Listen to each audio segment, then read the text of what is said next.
കേരളത്തിലെയും ഇന്ത്യയിലെയും മനുഷ്യപക്ഷത്ത് നിൽക്കുന്ന ഏതൊരു പൊതുപ്രവർത്തകനും അഭിമാനത്തോടെ മാത്രം ഓർത്തെടുക്കാൻ കഴിയുന്ന സഖാവ് പാലൊളിയാണ്. പ്രിയപ്പെട്ടവരെ, മണിക്കൂറുകളോളം ഈ വേദിയിൽ നിന്ന് നമ്മുടെ പൂർവ്വസൂരികളായ സഖാക്കളെ ആദരിച്ചുകൊണ്ട് നമ്മുടെ പ്രസ്ഥാനത്തിന് കരുത്തു പകർന്ന് ഈ സമ്മേളനത്തിന്റെ ഈ പരിപാടിയുടെ മുഖ്യ കേന്ദ്രമായി ഇവിടെ നിന്നത്. ഞാൻ വളരെ സുദീർഘമായ ഒരു പ്രസംഗത്തിന് കടക്കാൻ ആഗ്രഹിക്കുന്നില്ല. വളരെ മണിക്കൂറുകളായി ആരംഭിച്ചൊരു പരിപാടി. ഇതിനുശേഷം ഇവിടെ സംഗീത ശില്പവും ഗാനമേളയും ഉൾപ്പെടെയുള്ള കാര്യങ്ങൾ ഇവിടെ നടക്കാനുണ്ട്. അതിന്റെ ഉത്സവം കണക്കെയുള്ള സമ്മേളനങ്ങൾ നാടെമ്പാടും നടന്നു വരികയാണ്.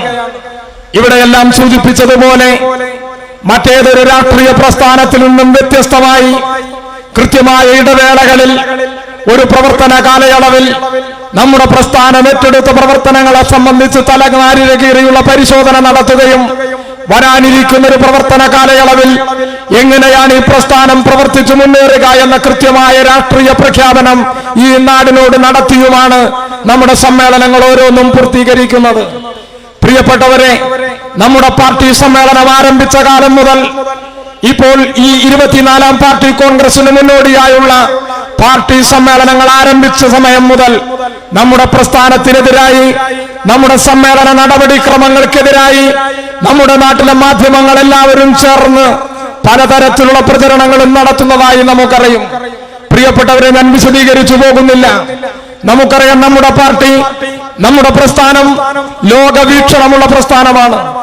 നമ്മുടെ പ്രസ്ഥാനം രൂപം കൊണ്ട കാലം മുതൽ മനുഷ്യന്റെ അവകാശങ്ങൾ സംരക്ഷിക്കാൻ, മനുഷ്യപക്ഷത്തു നിന്നുള്ള വലിയ പോരാട്ടങ്ങൾക്ക് നേതൃത്വം നൽകാൻ നമ്മൾ നടത്തിയ പ്രവർത്തനങ്ങൾക്കൊപ്പം ഈ പ്രസ്ഥാനത്തിലേക്ക് കടന്നു വന്ന ഓരോ മനുഷ്യനെയും ലോകത്തെ രാഷ്ട്രീയത്തെ സംബന്ധിച്ച് കൃത്യമായ ധാരണകൾ ഉണ്ടാക്കിയാണ് നമ്മുടെ പ്രസ്ഥാനം മുന്നോട്ട് പോയത്. 24ാമത് പാർട്ടി കോൺഗ്രസ് ചേരുന്ന ഈ രാഷ്ട്രീയ കാലം നമുക്കറിയാം. ലോകത്ത് വീണ്ടും ഒരു ലോകമഹായുദ്ധത്തിലേക്ക് നമ്മുടെ ലോകത്തെ കൊണ്ടുപോകാൻ ധനമൂലധന ശക്തികൾ, സാമ്രാജ്യത്വം, ആയുധ കച്ചവടക്കാർ കോപ്പുകൂട്ടുന്ന ഒരു കാലമാണ് നമ്മുടെ മുന്നിലുള്ളത്.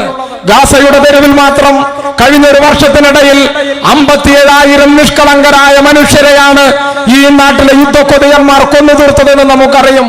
അമ്മിഞ്ഞപ്പാലിന്റെ മണം വിട്ടുമാറാത്ത 17,000-ത്തിലധികം കുഞ്ഞുങ്ങളാണ് ഗാസയുടെ തെരുവിൽ. പ്രിയപ്പെട്ടവരെ, ഇസ്രയേലിന്റെ യുദ്ധക്കൊതി മൂലം ഈ ലോകത്തു നിന്ന് തുടച്ചു നീക്കപ്പെട്ടത് എന്ന് നമ്മൾ മനസ്സിലാക്കുകയാണ്. ഇതിനൊരു മറുപുറം നമ്മൾ കാണുന്നുണ്ട്.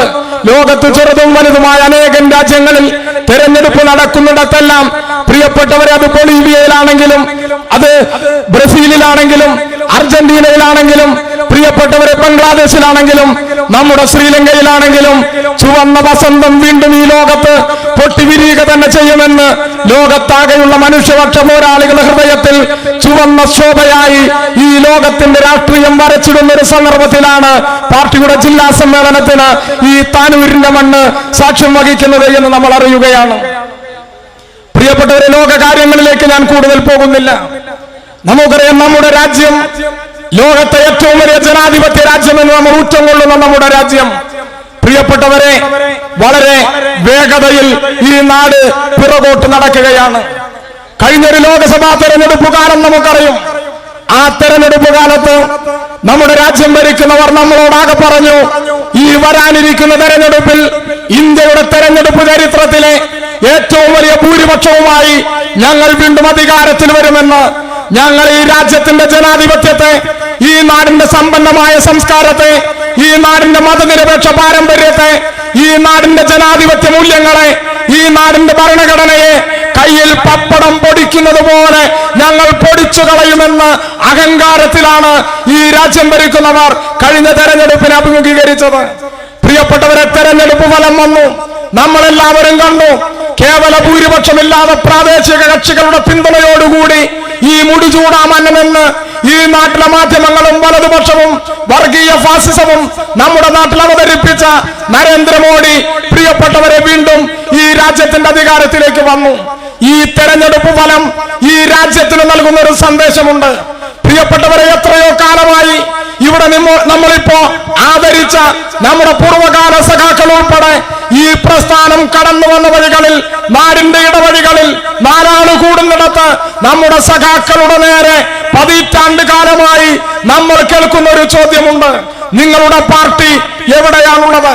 പ്രിയപ്പെട്ടവരെ, നമ്മുടെ പാർട്ടി എവിടെയുണ്ട് എന്ന ചോദ്യത്തിന് വർത്തമാനകാല ഇന്ത്യൻ രാഷ്ട്രീയം ഈ നാടിനോട്, നമ്മളോട് മറുപടി പറയുന്നുണ്ട്. നമുക്കറിയാം, ഈ കഴിഞ്ഞ തെരഞ്ഞെടുപ്പിൽ കേവല ഭൂരിപക്ഷത്തിലേക്ക് പോലും എത്താനാകാതെ പ്രിയപ്പെട്ടവരെ പ്രാദേശിക കക്ഷികളുടെ പിന്തുണയോടെ ഈ രാജ്യം ഭരിക്കേണ്ട അവസ്ഥയിലേക്ക് എങ്ങനെയാണ് RSS കടന്നുപോയത് എന്ന് ചോദിച്ചാൽ, പ്രിയപ്പെട്ടവരെ, 1 മണിക്കൂർ നേരമെങ്കിലും ഈ നരേന്ദ്രമോദി വോട്ടിൽ പിറകിലാണെന്ന് ഈ നാട്ടിലെ മാധ്യമങ്ങൾ പറയുന്നിടത്തേക്ക് എങ്ങനെയാണ് ഇന്ത്യയുടെ രാഷ്ട്രീയം പോയതെന്ന് അയോധ്യയുടെ മണ്ണിൽ പാതി പണി തീർത്ത് ചോർന്നൊലിക്കുന്ന ഒരു കെട്ടിടം അമ്പലം എന്ന് പറഞ്ഞ് ഒരു രാഷ്ട്രീയ പദ്ധതിയായി ഉദ്ഘാടനം ചെയ്ത അയോധ്യയുടെ മണ്ണിൽ ഉൾപ്പെടെ എങ്ങനെയാണ് BJP തോറ്റുപോയത് എന്ന ഒരു ചോദ്യത്തിന്റെ അന്വേഷണം നടത്തിയാൽ നമുക്കുത്തരം കിട്ടും. ഈ ഇന്ത്യയിലെ ഇടതുപക്ഷം, ഇന്ത്യയിലെ കമ്മ്യൂണിസ്റ്റ് പ്രസ്ഥാനം എവിടെയാണുള്ളത് എന്ന്. പ്രിയപ്പെട്ടവരെ, പല കാരണങ്ങളുമുണ്ട്. പ്രധാനപ്പെട്ട 3 കാരണം നമുക്കറിയാം. വർഗസമരം ശക്തിപ്പെട്ടിടത്തെല്ലാം വർഗീയത പ്രിയപ്പെട്ടവരെ അവിടെ ഒടിഞ്ഞു വീണത് നമ്മൾ കണ്ടു. അത് ഉത്തരേന്ത്യൻ മണ്ണിലാണ് അവിടെ വർഗസമരം കനപ്പെട്ടത്. സ്വാതന്ത്ര്യാനന്തര ഇന്ത്യ കണ്ട ഏറ്റവും ഉജ്ജ്വലമായ കർഷക പ്രക്ഷോഭത്തിന് നേതൃത്വം നൽകിയത് ഇന്ത്യയിലെ ഭരണാധികാരികൾ, മാധ്യമങ്ങൾ, ഈ നാടിന്റെ രാഷ്ട്രീയം വീക്ഷിക്കുന്ന ഏതൊരു മനുഷ്യനും തിരിച്ചറിഞ്ഞു. ജീവിതമല്ലെങ്കിൽ മരണമെന്ന് പ്രഖ്യാപിച്ച് കെട്ടിയവളെയും കുട്ടികളെയും കുട്ടി ജനിച്ചു വീണ മണ്ണിൽ നിന്ന് അധികാര ഗർവിന്റെ സിംഹാസനങ്ങൾക്കെതിരായി ഇൻകുലാബിന്റെ ഇടിമുഴക്കം തീർത്ത് ഉത്തരേന്ത്യയുടെ തെരുവുകളിൽ നിന്ന് ഇരമ്പിയാർത്ത് കൃഷിക്കാരൻ സമരഭൂമിയിലേക്ക് വരാൻ അവർ കൂക്കും ഉശിരും പകർന്നത് അതിനും 1.5 വർഷം മുമ്പ് 200 കിലോമീറ്റർ ദൂരം നാസിക്കിൽ നിന്ന് മുംബൈയിലേക്ക് രക്തപതാക ഉയർത്തി ആ നാട്ടിലെ കൃഷിവരന്മാർ, മണ്ണിന്റെ മക്കൾ പ്രിയപ്പെട്ടവരെ വിജയം പ്രഖ്യാപിച്ച് സമരം നടത്തിയപ്പോ ആ സമരത്തിന് ദിശാബോധം നൽകിയത് 200 കിലോമീറ്റർ ദൂരം കാലിന്റെ വെള്ളം വെണ്ടുപൊട്ടി ചോരയിച്ചു വീഴുമ്പോഴും തകർന്നു വീഴാതെ വിജയമല്ലെങ്കിൽ മരണമെന്ന് പ്രഖ്യാപിച്ച് ഇന്ത്യയിലെ കൃഷിക്കാരന് സമരത്തിന്റെ വീരേതിഹാസം രചിക്കാൻ ഊക്കും മുശിരും പകർന്ന ആ കർഷക പ്രക്ഷോഭത്തിന് ഊടും പാവുന്ന ഇവ രാഷ്ട്രീയത്തിന്റെ നിറം ചോരച്ചുവപ്പാണ് ഇന്ത്യയുടെ രാഷ്ട്രീയമെന്ന് ഈ നാട് അറിയുന്നവർക്കെല്ലാം മനസ്സിലായി. രണ്ടാമത്തെ കാര്യം നമുക്കറിയും, സംഘപരിവാരത്തിനെതിരായി ഈ രാജ്യത്തൊരു പൊതു പ്ലാറ്റ്ഫോം രൂപീകരിക്കാൻ, ഇന്ത്യ സഖ്യം എന്നൊരു രാഷ്ട്രീയ ധാരയിലേക്ക് ഈ രാജ്യത്തെ കൊണ്ടുവരാൻ കൃത്യമായ നിലപാട് സ്വീകരിച്ച് സംഘാടനം നടത്തിയത് ഇന്ത്യയിലെ CPIM ആണ്. അതിന്റെ അഖിലേന്ത്യാ ജനറൽ സെക്രട്ടറി മൺമറഞ്ഞുപോയ സഖാവ് സീതാറാം യെച്ചൂരിയാണ് എന്ന് നമുക്കറിയാം. മൂന്നാമതൊരു കാരണമുണ്ട്. ലോകത്തെ ഏറ്റവും വലിയ ജനാധിപത്യ രാജ്യമായ നമ്മുടെ രാജ്യത്ത് തെരഞ്ഞെടുക്കപ്പെടുന്ന പ്രതിനിധികളെ പണം കൊടുത്തു വാങ്ങാൻ കോർപ്പറേറ്റ് മുതലാളിമാരിൽ നിന്ന് ഇലക്ടറൽ ബോണ്ട് വഴി കോടിക്കണക്കിന് രൂപ സമാഹരിച്ച് ഈ രാജ്യത്തിന്റെ ജനാധിപത്യത്തിന് നേരെ കൊഞ്ഞനം കുത്തി ഈ നാട്ടിലെ ഭരണാധികാരി വർഗം നിന്നപ്പോഴാണ് ഇന്ത്യയുടെ നിയമത്തിന്റെ പരമോന്നതമായ കോടതിയിൽ ഒരു കേസ് കൊടുത്ത് CPIM പറഞ്ഞു, ഇത് സ്വാതന്ത്ര്യാനന്തര ഇന്ത്യ കണ്ട ഏറ്റവും വലിയ രാഷ്ട്രീയ സാമ്പത്തിക അഴിമതിയാണ്, കോടതി ഇടപെടണം. പ്രിയപ്പെട്ടവരെ, കോടതി പറഞ്ഞു ഇലക്ടറൽ ബോണ്ട് റദ്ദു ചെയ്തു. ഇലക്ടറൽ ബോർഡിനെ റദ്ദു ചെയ്യിക്കാനുള്ള നിയമപരമായ പോരാട്ടം നടത്തിയ രാഷ്ട്രീയ പ്രസ്ഥാനത്തിന്റെ പേര് CPIM എന്നാണ്. ഇന്ത്യയുടെ രാഷ്ട്രീയത്തിൽ പ്രിയപ്പെട്ടവരെ ഈ രാഷ്ട്രീയത്തിന്റെ ഗതിയെ തിരുത്തിയത് ഇന്ത്യയിലെ ഇടതുപക്ഷമാണ്. നിങ്ങൾ നോക്കൂ, കേരളത്തിൽ 20-ൽ 19 ഇടതുപക്ഷം തോറ്റു. ഒരാളാണ് വിജയിച്ചത്. ആ വിജയിച്ച മനുഷ്യൻ ഇന്ത്യൻ പാർലമെന്റിൽ പോയി.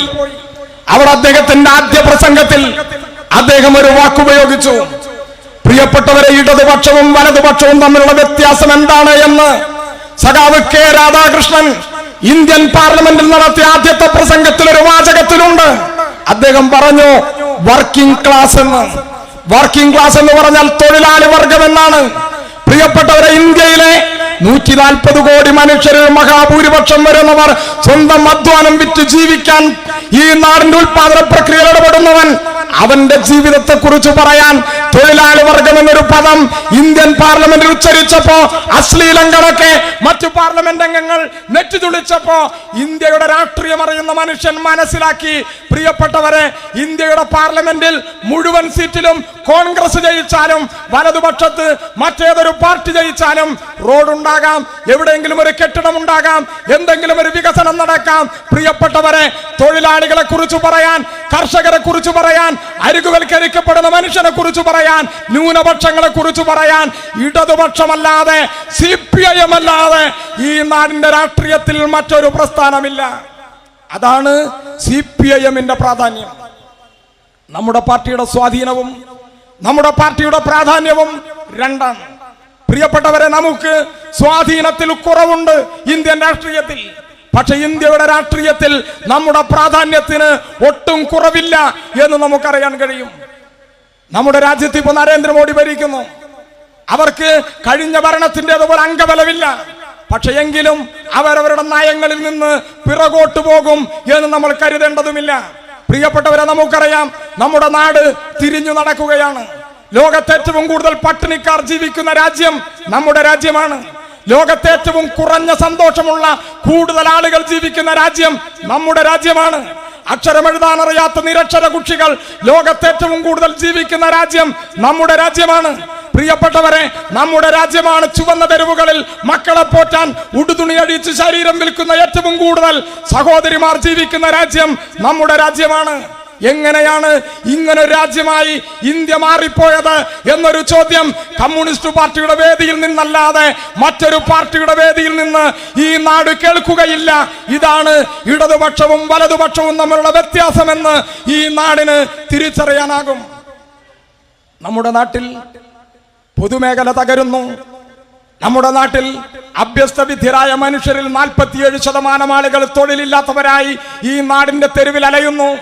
പ്രിയപ്പെട്ടവരെ, നമ്മുടെ നാട്ടിൽ ഉൽപ്പന്നത്തിന് വില ലഭിക്കാതെ ലക്ഷക്കണക്കിന് കൃഷിക്കാരന്റെ ആത്മഹത്യാ ഭൂമിയായി ഈ നാട് മാറുന്നു. നമ്മുടെ നാട് തകർച്ചയിൽ നിന്നും തകർച്ചയിലേക്ക് പോകുന്നു. ആധുനിക ലോകത്ത് സ്വന്തമായി വിമാന സർവീസ് ഇല്ലാത്ത ഏക രാജ്യമായി ഈ രാജ്യം അപമാനത്താൽ നമ്മുടെ നാട്ടിൽ നിൽക്കുന്നു. നമ്മുടെ നാടിന്റെ ആകെ സമ്പത്തിന്റെ 30% 100 ശതകോടീശ്വര കുടുംബങ്ങളുടെ കൈകളിലേക്ക് കുമിഞ്ഞുകൂടി സാമ്പത്തിക സമത്വത്തിന്റെ പറുദീസയായി ഈ രാജ്യം മാറുന്നു. ഇങ്ങനെയെല്ലാം മാറുമ്പോ അതിനോടൊന്നും പ്രതികരണമില്ലാതെ പ്രിയപ്പെട്ടവരെ, ഈ നാടിനെ കൂടുതൽ അപകടത്തിലാക്കുന്നതിനു വേണ്ടി രാജ്യം ഭരിക്കുന്നവർ തയ്യാറെടുക്കുമ്പോ ഇതിനെ എതിർക്കാൻ, ജനങ്ങളെ അണിനിരത്താൻ, അരുതെന്ന് പറയാൻ, ഞങ്ങൾ ജനാധിപത്യ ഇന്ത്യയോടൊപ്പമാണ് എന്ന് പറയാൻ ഇവിടെ ആരുണ്ട് എന്നതാണ് ഇന്ത്യൻ രാഷ്ട്രീയത്തിലെ ചോദ്യം. ആ ചോദ്യത്തിന് എത്രയോ കാലമായി ഈ നാടിന്റെ തെരുവിൽ മറുപടി പറഞ്ഞുകൊണ്ടിരിക്കുന്ന പ്രസ്ഥാനം CPIM ആണ്, ഇന്ത്യയിലെ ഇടതുപക്ഷമാണ് എന്ന് നമുക്ക് കാണാനാകും. നിങ്ങൾ നോക്കൂ, നമ്മുടെ പാർട്ടിയെ തകർക്കാൻ ഇന്നോ ഇന്നലെയോ തുടങ്ങിയതല്ല. എന്തുകൊണ്ടാണ് ഇന്ത്യയുടെ രാഷ്ട്രീയത്തിൽ CPIMനെതിരായി, ഇടതുപക്ഷത്തിനെതിരായി എല്ലാവരും ഒരുമിച്ച് നിൽക്കാനുള്ള കാരണം എന്താണ്? CPIM എന്ന് പറയുന്ന പ്രസ്ഥാനം ഇന്ത്യയിൽ കമ്മ്യൂണിസ്റ്റ് പാർട്ടിയുടെ ആദ്യ ഘടകം 1920 താഷ്കന്റിൽ രൂപീകരിക്കപ്പെട്ട കാലം മുതൽ ഈ പ്രസ്ഥാനം ആക്രമിക്കപ്പെട്ടു തുടങ്ങിയതാണ്. 1907 ഇവിടെ പ്രവർത്തനം ആരംഭിച്ച മുസ്ലിം ലീഗിനെതിരായി ഈ രാജ്യത്തൊരു ഭരണകൂടവും കമ്മ്യൂണിസ്റ്റ് പാർട്ടിയോട് ചെയ്തതുപോലൊരു അനീതിയും അക്രമവും ഈ നാടിന്റെ ചരിത്രത്തിൽ ചെയ്തതായി നമുക്ക് കാണാനാകില്ല. 1915 ഈ രാജ്യത്ത് പ്രവർത്തനം ആരംഭിച്ച ജനസംഘത്തിനെതിരായി ഇന്ത്യയിലെ ഭരണാധികാരി വർഗം, പ്രിയപ്പെട്ടവരെ, ഒരു തരത്തിലുള്ള ആക്രമണങ്ങളോ അനീതിയോ കാണിച്ചതായി നമുക്ക് കാണാനാകില്ല. 1925 വിജയദശമി നാളിൽ ഈ രാജ്യത്ത് രൂപം കൊണ്ട RSSനെതിരായി ഇന്ത്യയിലെ ഭരണാധികാരി വർഗം കമ്മ്യൂണിസ്റ്റ് പാർട്ടിയോട് ചെയ്തതുപോലെയുള്ള കൊടും ക്രൂരതകൾ ചെയ്തതായി ഈ നാടിന്റെ ചരിത്രത്തിൽ നമുക്ക് കാണാനാകില്ല. നിങ്ങൾ നമ്മുടെ പാർട്ടിയുടെ കാര്യം നോക്കൂ. ഞാനെല്ലാം വിശദീകരിക്കുകയല്ല. മീററ്റ് ഗൂഢാലോചന കേസ് നമുക്ക് ഓർമ്മയുണ്ട്. കാൺപൂർ ഗൂഢാലോചന കേസ് നമുക്ക് ഓർമ്മയുണ്ട്. പ്രിയപ്പെട്ടവരെ, സേലം ജയിലിലെ വെടിവെപ്പ് നമുക്ക് ഓർമ്മയുണ്ട്. 49 സഖാക്കളെ ഒരുമിച്ച് കൂട്ടക്കുരുതി നടത്തിയത് ഈ നാട് മറന്നിട്ടില്ല. പ്രിയപ്പെട്ടവരെ, നമ്മുടെ പ്രസ്ഥാനം രൂപീകൃതമായി ഈ 2024 വരെ ഇന്ത്യയിലെ ലോകത്തെ കമ്മ്യൂണിസ്റ്റ് പ്രസ്ഥാനങ്ങൾക്കെതിരായി നമ്മളല്ലാത്തവരെല്ലാം ഒരുമിച്ച് നിൽക്കാനുള്ള കാരണം എന്താണ്? ഇന്ത്യൻ രാഷ്ട്രീയം നിങ്ങൾ നോക്കൂ. ഇന്ത്യൻ രാഷ്ട്രീയം ചർച്ച ചെയ്ത ഏതൊരു കാര്യം നിങ്ങൾ നോക്കൂ. ഇന്ത്യയിലെ പൊതുമേഖലാ സംവിധാനങ്ങൾ വിറ്റുതുലയ്ക്കാൻ പ്രത്യേക മന്ത്രാലയം ഉണ്ടാക്കുമ്പോ അരുതെന്ന് പറയാൻ ഇന്ത്യയുടെ തെരുവിൽ അചഞ്ചലമായി CPIM ഉണ്ട്. ഇന്ത്യൻ ഭരണഘടനയെ തകർക്കുമ്പോ ആ ഭരണഘടനയെ സംരക്ഷിക്കാൻ ഈ നാടിന്റെ തെരുവിൽ സദാ സമരസന്നദ്ധരായി ഈ പ്രസ്ഥാനമുണ്ട്. ഒരു നട്ടപ്പാതിരക്ക് ജമ്മു കാശ്മീർ സംസ്ഥാനമല്ലെന്ന് ഈ രാജ്യം ഭരിക്കുന്നവർ പ്രഖ്യാപിക്കുമ്പോ കാശ്മീരിനോട് ഐക്യപ്പെടാൻ താനൂരിലും തിരൂരിലും മഞ്ചേരിയിലും മലപ്പുറത്തും ഈ നാടിന്റെ തെരുവിൽ പ്രിയപ്പെട്ടവരെ സമരത്തോട് ഐക്യപ്പെടാൻ ഈ പ്രസ്ഥാനമുണ്ട്. നമുക്കറിയാം, നമ്മുടെ നാട്ടിൽ പൗരത്വത്തിന് മതം അടിസ്ഥാനമാണെന്ന് ഈ രാജ്യം ഭരിക്കുന്നവർ പറഞ്ഞപ്പോ ഈ നാടിന്റെ തെരുവിൽ പോരാട്ടത്തിന്റെ കുന്തമുയർത്താൻ ഈ പ്രസ്ഥാനമുണ്ട്. ഈ നാട് അപകടപ്പെട്ട എല്ലാ സന്ദർഭങ്ങളിലും ഈ നാടിന്റെ തെരുവിൽ ഭരണാധികാരി വർഗത്തോട് ഏറ്റുമുട്ടാൻ, നാട്ടിലെ ജനങ്ങളെ സംഘടിപ്പിക്കാൻ, ജനങ്ങളോടൊപ്പം നിൽക്കാൻ, ജനപക്ഷ പോരാട്ടത്തിന് ദിശ പകരാൻ ഒരു പ്രസ്ഥാനമേ ഉള്ളൂ. ആ പ്രസ്ഥാനം CPIM ആണ്. അതുകൊണ്ട് ഈ പ്രസ്ഥാനത്തെ തകർക്കണം. അതിനെല്ലാവരും ഒന്നിച്ചു നിൽക്കും.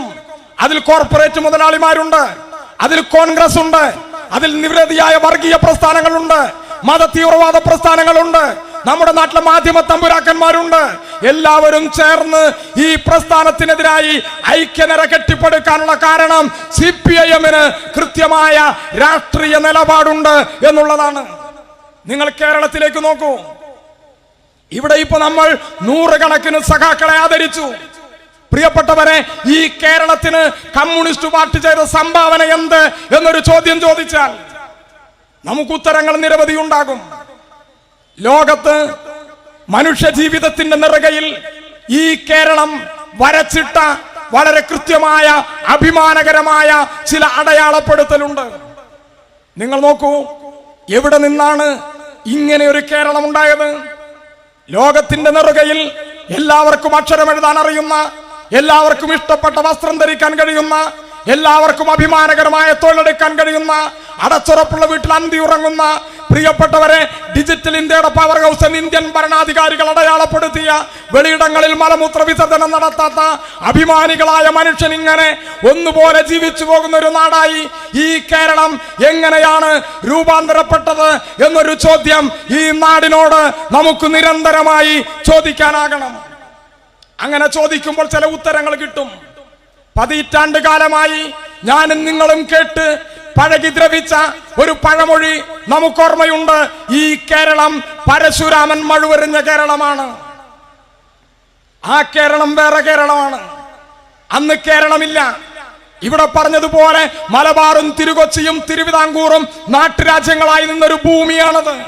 പ്രിയപ്പെട്ടവരെ, അവിടെ മാറുമറയ്ക്കാത്ത മനുഷ്യൻ, മുട്ടിനു താഴെ മുണ്ടെടുക്കാത്ത മനുഷ്യൻ, മുലയ്ക്ക് കരം കൊടുത്ത മനുഷ്യൻ, മീശയ്ക്ക് കരം പിരിച്ച മനുഷ്യൻ, മലയാളം പറയാത്ത മനുഷ്യൻ, ഇഷ്ടപ്പെട്ട അമ്പലത്തിൽ കയറാത്ത മനുഷ്യൻ, അടച്ചുറപ്പുള്ള വീട്ടിൽ അന്തി ഉറങ്ങാത്ത മനുഷ്യൻ, ആദ്യ രാത്രിയിൽ കെട്ടിയ പെണ്ണിനോടൊപ്പം അന്തി ഉറങ്ങാതെ പടിപ്പുരകളിൽ ജന്മിത്തമ്പുരാക്കന്മാർക്ക് സ്വന്തം ഭാര്യയെ കാഴ്ചവെച്ച് കണ്ണീരൊലിപ്പിച്ച് ഈ നാട്ടിലെ തൊലി കറുത്തവൻ, അസ്പൃശ്യൻ, അധകൃതനെന്ന് ഈ നാട്ടിലെ സവർണൻ ചാപ്പുകുത്തിയ മഹാപാവങ്ങളായ 10,000-കണക്കിന് മനുഷ്യൻ കണ്ണീരൊലിപ്പിച്ച ഒരു നാട് ഈ കേരളത്തിന്റെ പൂർവ്വകാലത്തുണ്ട്.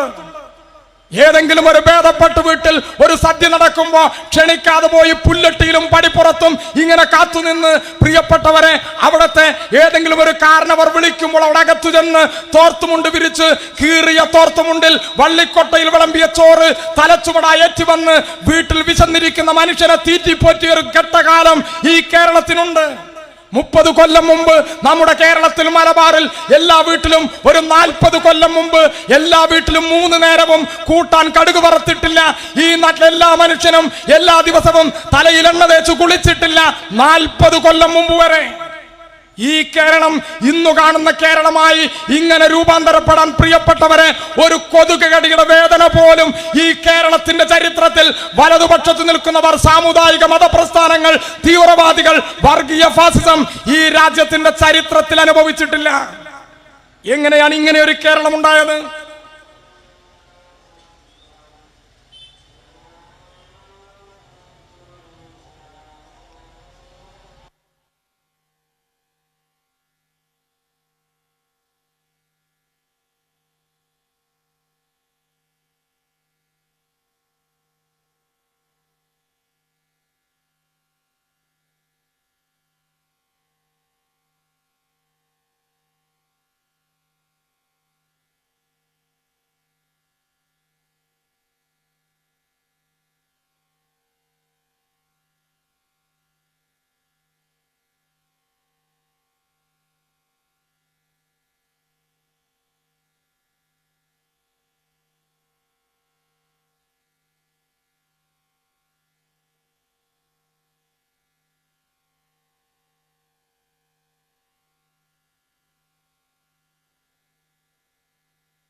അപ്പോൾ 1956 നവംബർ 1 ഭാഷാടിസ്ഥാനത്തിൽ ഐക്യ കേരളമുണ്ടായി. അങ്ങനെ ഭാഷാടിസ്ഥാനത്തിൽ മലയാളം പറയുന്ന മനുഷ്യർക്കാകെ ഒരു സംസ്ഥാനം എന്ന ആശയം ഈ രാജ്യത്ത് കേരളത്തിൽ രൂപീകരിക്കുന്നതിന് അതിനു മുമ്പ് ഒരു പുസ്തകം ഈ നാട്ടിൽ പ്രസിദ്ധീകരിച്ചതായി നാടിന്റെ ചരിത്രത്തിലുണ്ട്. അത് കേരളം മലയാളികളുടെ മാതൃഭൂമി എന്ന പുസ്തകമാണ്. അത് എഴുതിയത് സഖാവ് EMS ആണ്. അതിനെ തുടർന്ന് 56 നവംബർ 1 ഐക്യ കേരളമുണ്ടായി. അവിടെ നിന്നിങ്ങോട്ട് ഈ 2024 ഈ സമയം വരെ നിങ്ങളൊന്ന് ആലോചിച്ചു നോക്കുക.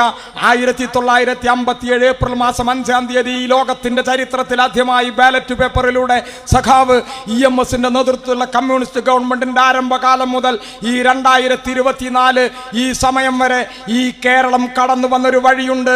ആ വഴിക്ക് അനുസ്യൂതമായി മലയാളികൾക്ക് പ്രത്യയശാസ്ത്രത്തിന്റെ ഉൾക്കരുത്ത് നൽകി ഈ നാടിനെ മുന്നോട്ട് നയിച്ച പ്രസ്ഥാനം ഈ കേരളത്തിലെ കമ്മ്യൂണിസ്റ്റ് പ്രസ്ഥാനമാണ്.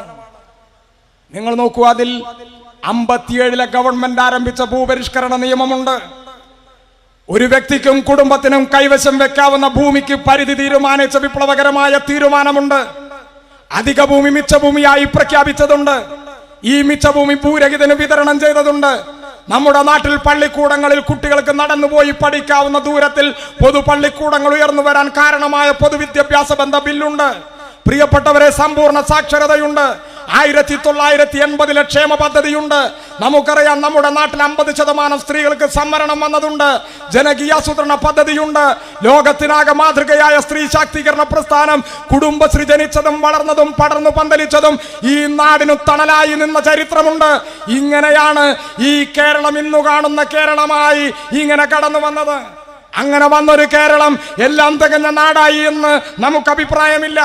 നമ്മുടെ നാട് നിരവധിയായ പ്രതിസന്ധികളെ ഈ വർത്തമാനകാലത്ത് അഭിമുഖീകരിക്കുന്നുണ്ട്. നമ്മുടെ പാർട്ടിയുടെ കഴിഞ്ഞ സംസ്ഥാന സമ്മേളനം എറണാകുളത്ത് ചേർന്നപ്പോ ഈ നാടിനോട് ഈ പ്രസ്ഥാനം പറഞ്ഞു, നമ്മുടെ നാടിത വളരെ കൃത്യമായി ഈ ലോകത്തിന്റെ നെറുകയിൽ ഈ നാട് നിൽക്കുന്നുണ്ട്. വളർച്ചയുടെ പ്രത്യേകമായ പന്താവിൽ ഈ കേരളം അടയാളപ്പെടുത്തിയിട്ടുണ്ട്. ഇനി ഈ കേരളത്തിന് മുന്നോട്ട് പോകണമെങ്കിൽ പുതിയ വഴികൾ വെട്ടണം. ഇതുപോലെ ഇതുവരെ വന്ന വഴിയിലൂടെ ഈ നാടിന് മുന്നോട്ട് പോകാനാകില്ല. മനുഷ്യ വിഭവശേഷിയെ പൂർണ്ണമായി ഉപയോഗിക്കണം. ഈ നാടിന് മുന്നോട്ട് പോകണം. ഈ വർത്തമാനകാലത്ത് നമ്മൾ അഭിമുഖീകരിക്കുന്ന പ്രശ്നങ്ങൾ പലതാണ്. 50 കൊല്ലം മുമ്പുള്ള താനൂരല്ല ഇപ്പോഴുള്ള താനൂരെന്ന് നമുക്കറിയാം. അന്നത്തെ മനുഷ്യന്റെ ജീവിതമല്ല ഇന്നത്തെ മനുഷ്യന്റെ ജീവിതം എന്ന് നമുക്കറിയും.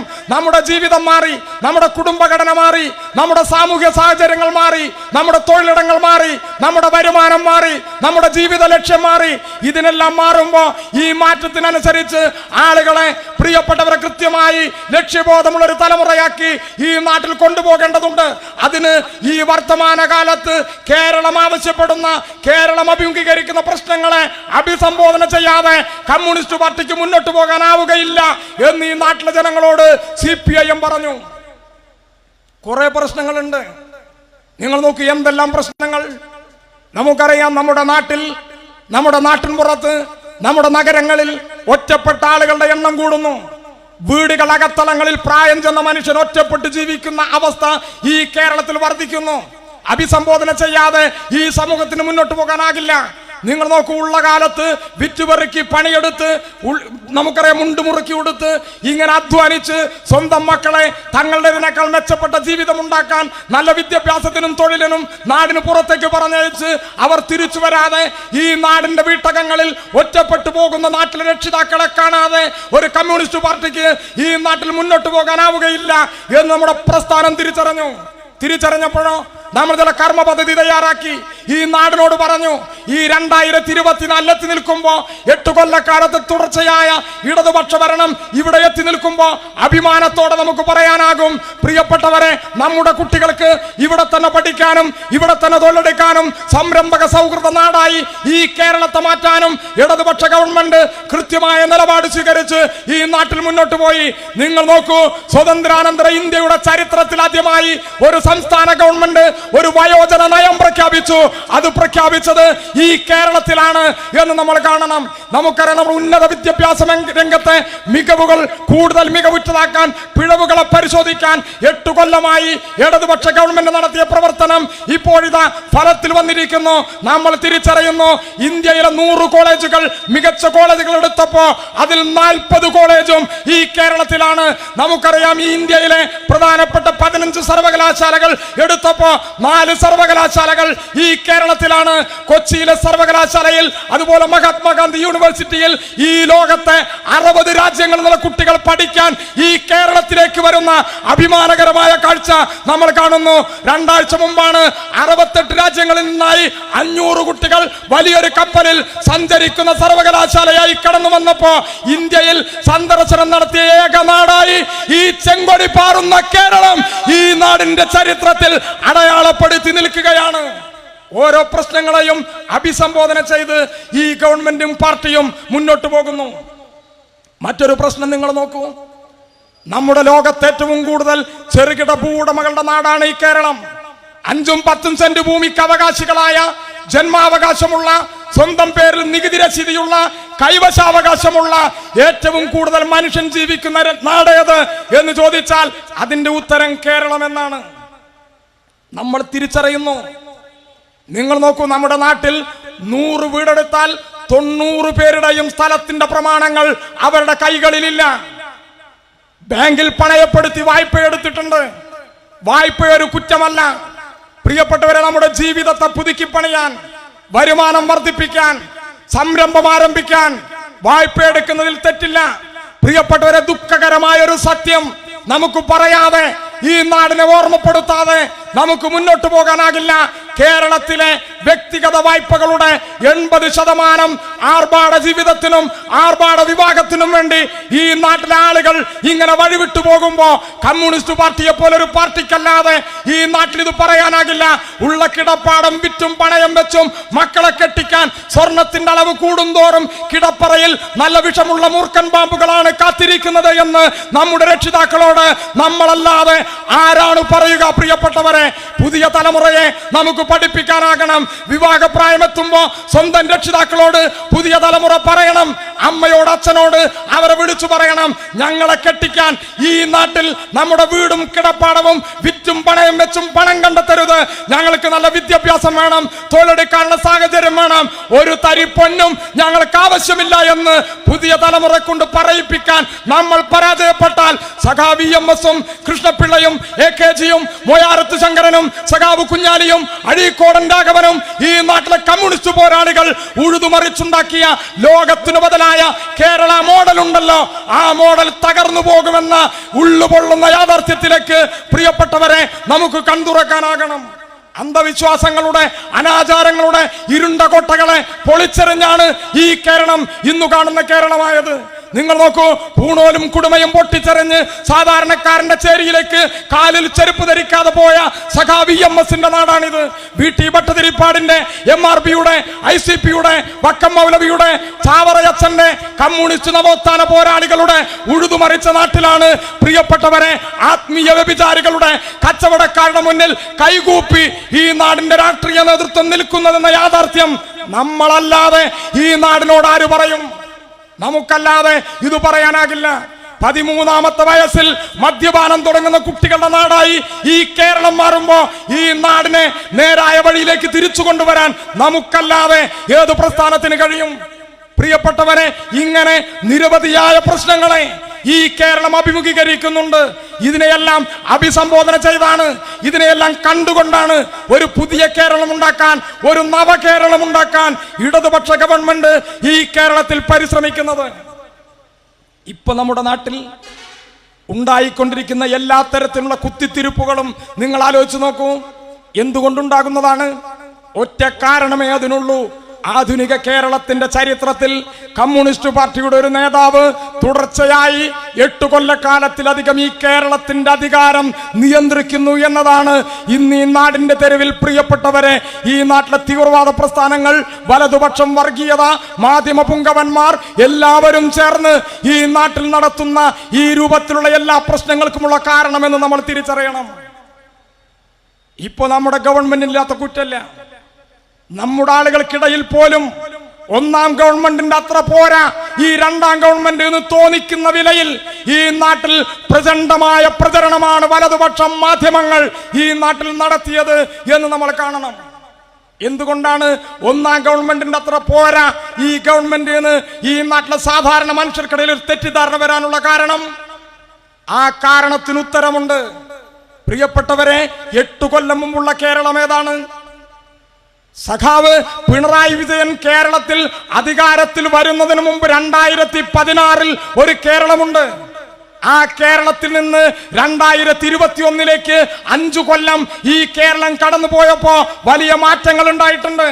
അപ്പൊ 2016 നിന്ന് 17 മാറ്റം പ്രകടമാണ്.